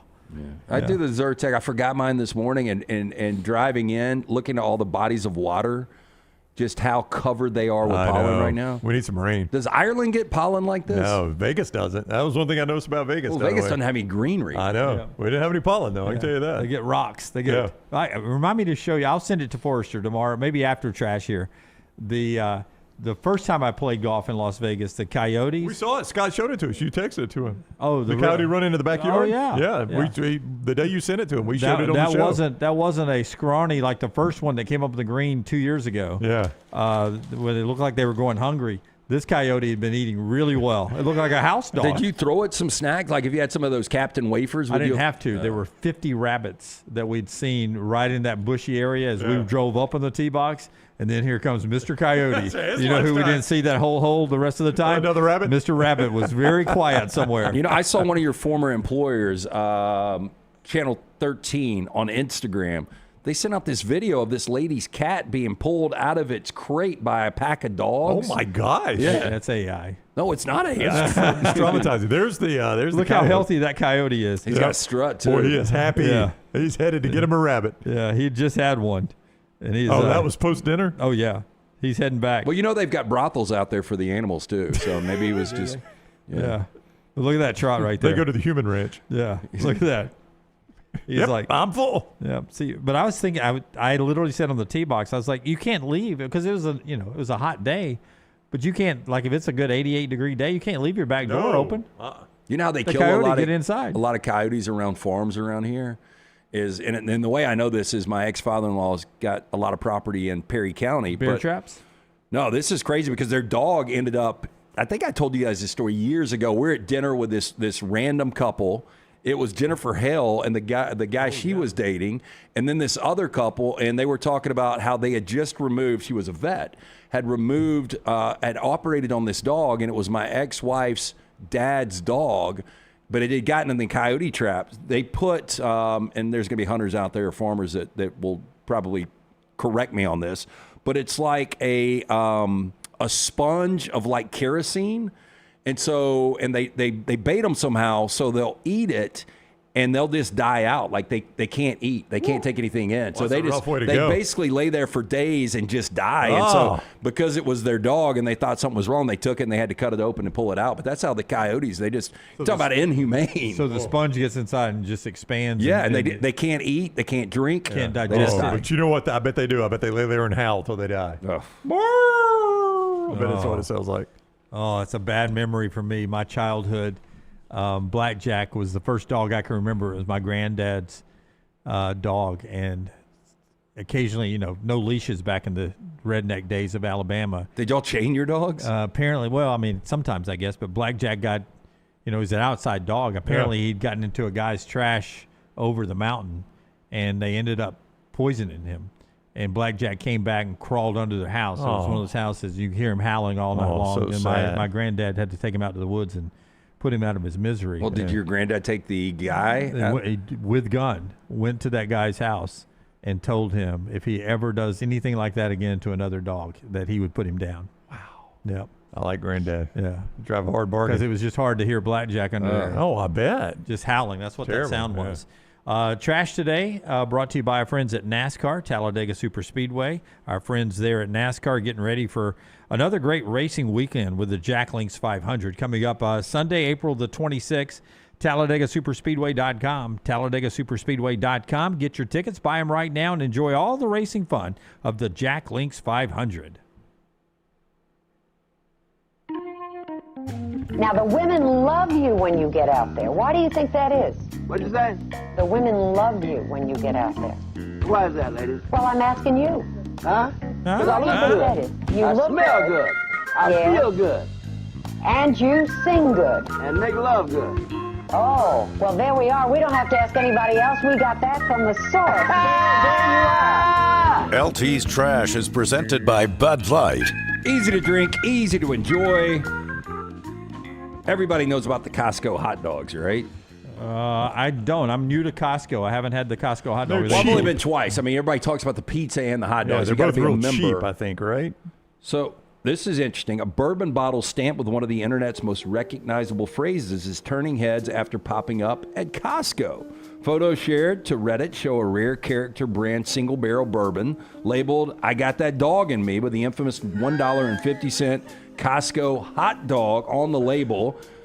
Now, the bottle appears to be part of a rare character single barrel series with a price tag of $85.99. That seems a bit high. And a limit of one per membership. I think I might have to grab a bottle of this. So are they hinting that it's of a different... Oh, yeah. I mean, it's got Weller behind it, so I'm That's wondering what I if was it's from the asking. Weller Yeah. family. I read this, but didn't see. Now, Whoa. That Weller is $9.99 a bottle? No, that Weller is $59.99. Oh, that's not a dollar sign. That's a 5? Yeah. How big is that bottle of Weller Lance for $6,000? Normal bottle of bourbon. Well, what makes that so good? Weller's got a lot of high-end, a lot of different... You don't say. $6 grand varieties. for bourbon? You don't mix that with any. You got to sip that right straight, don't you? If you pour... We love Coca-Cola, but if you pour that in Coca-Cola, somebody's going to kick you in the balls. Now, Rare Character shared a Settles video... will jump off the top rope and kick you in the balls. About the bottle on their Instagram story, showing another creator talking about the hot dog bourbon. The post quickly gained traction with users questioning whether the bottle was real or a meme before the original poster confirmed it was, quote, very real. They described it as very good with lots of oak, marshmallow, and maybe something spicy. You know, I always judge the bourbons you and Aaron do. I look at them and I judge them by packaging. I do not like the packaging of this one. I always tell you. No, but if you cut the Dog and Me to I Got That off the top and you just brought up the rare character it presents. does look better. I mean, with the wax on the top, it's a good-looking bottle outside of that stupid hot dog. Yeah. Yeah, but I tell them all the time, Dunwell, you hear it, I'll be like, y'all got a good bourbon this week. Oh, how do you know, Brown? I just like the packaging.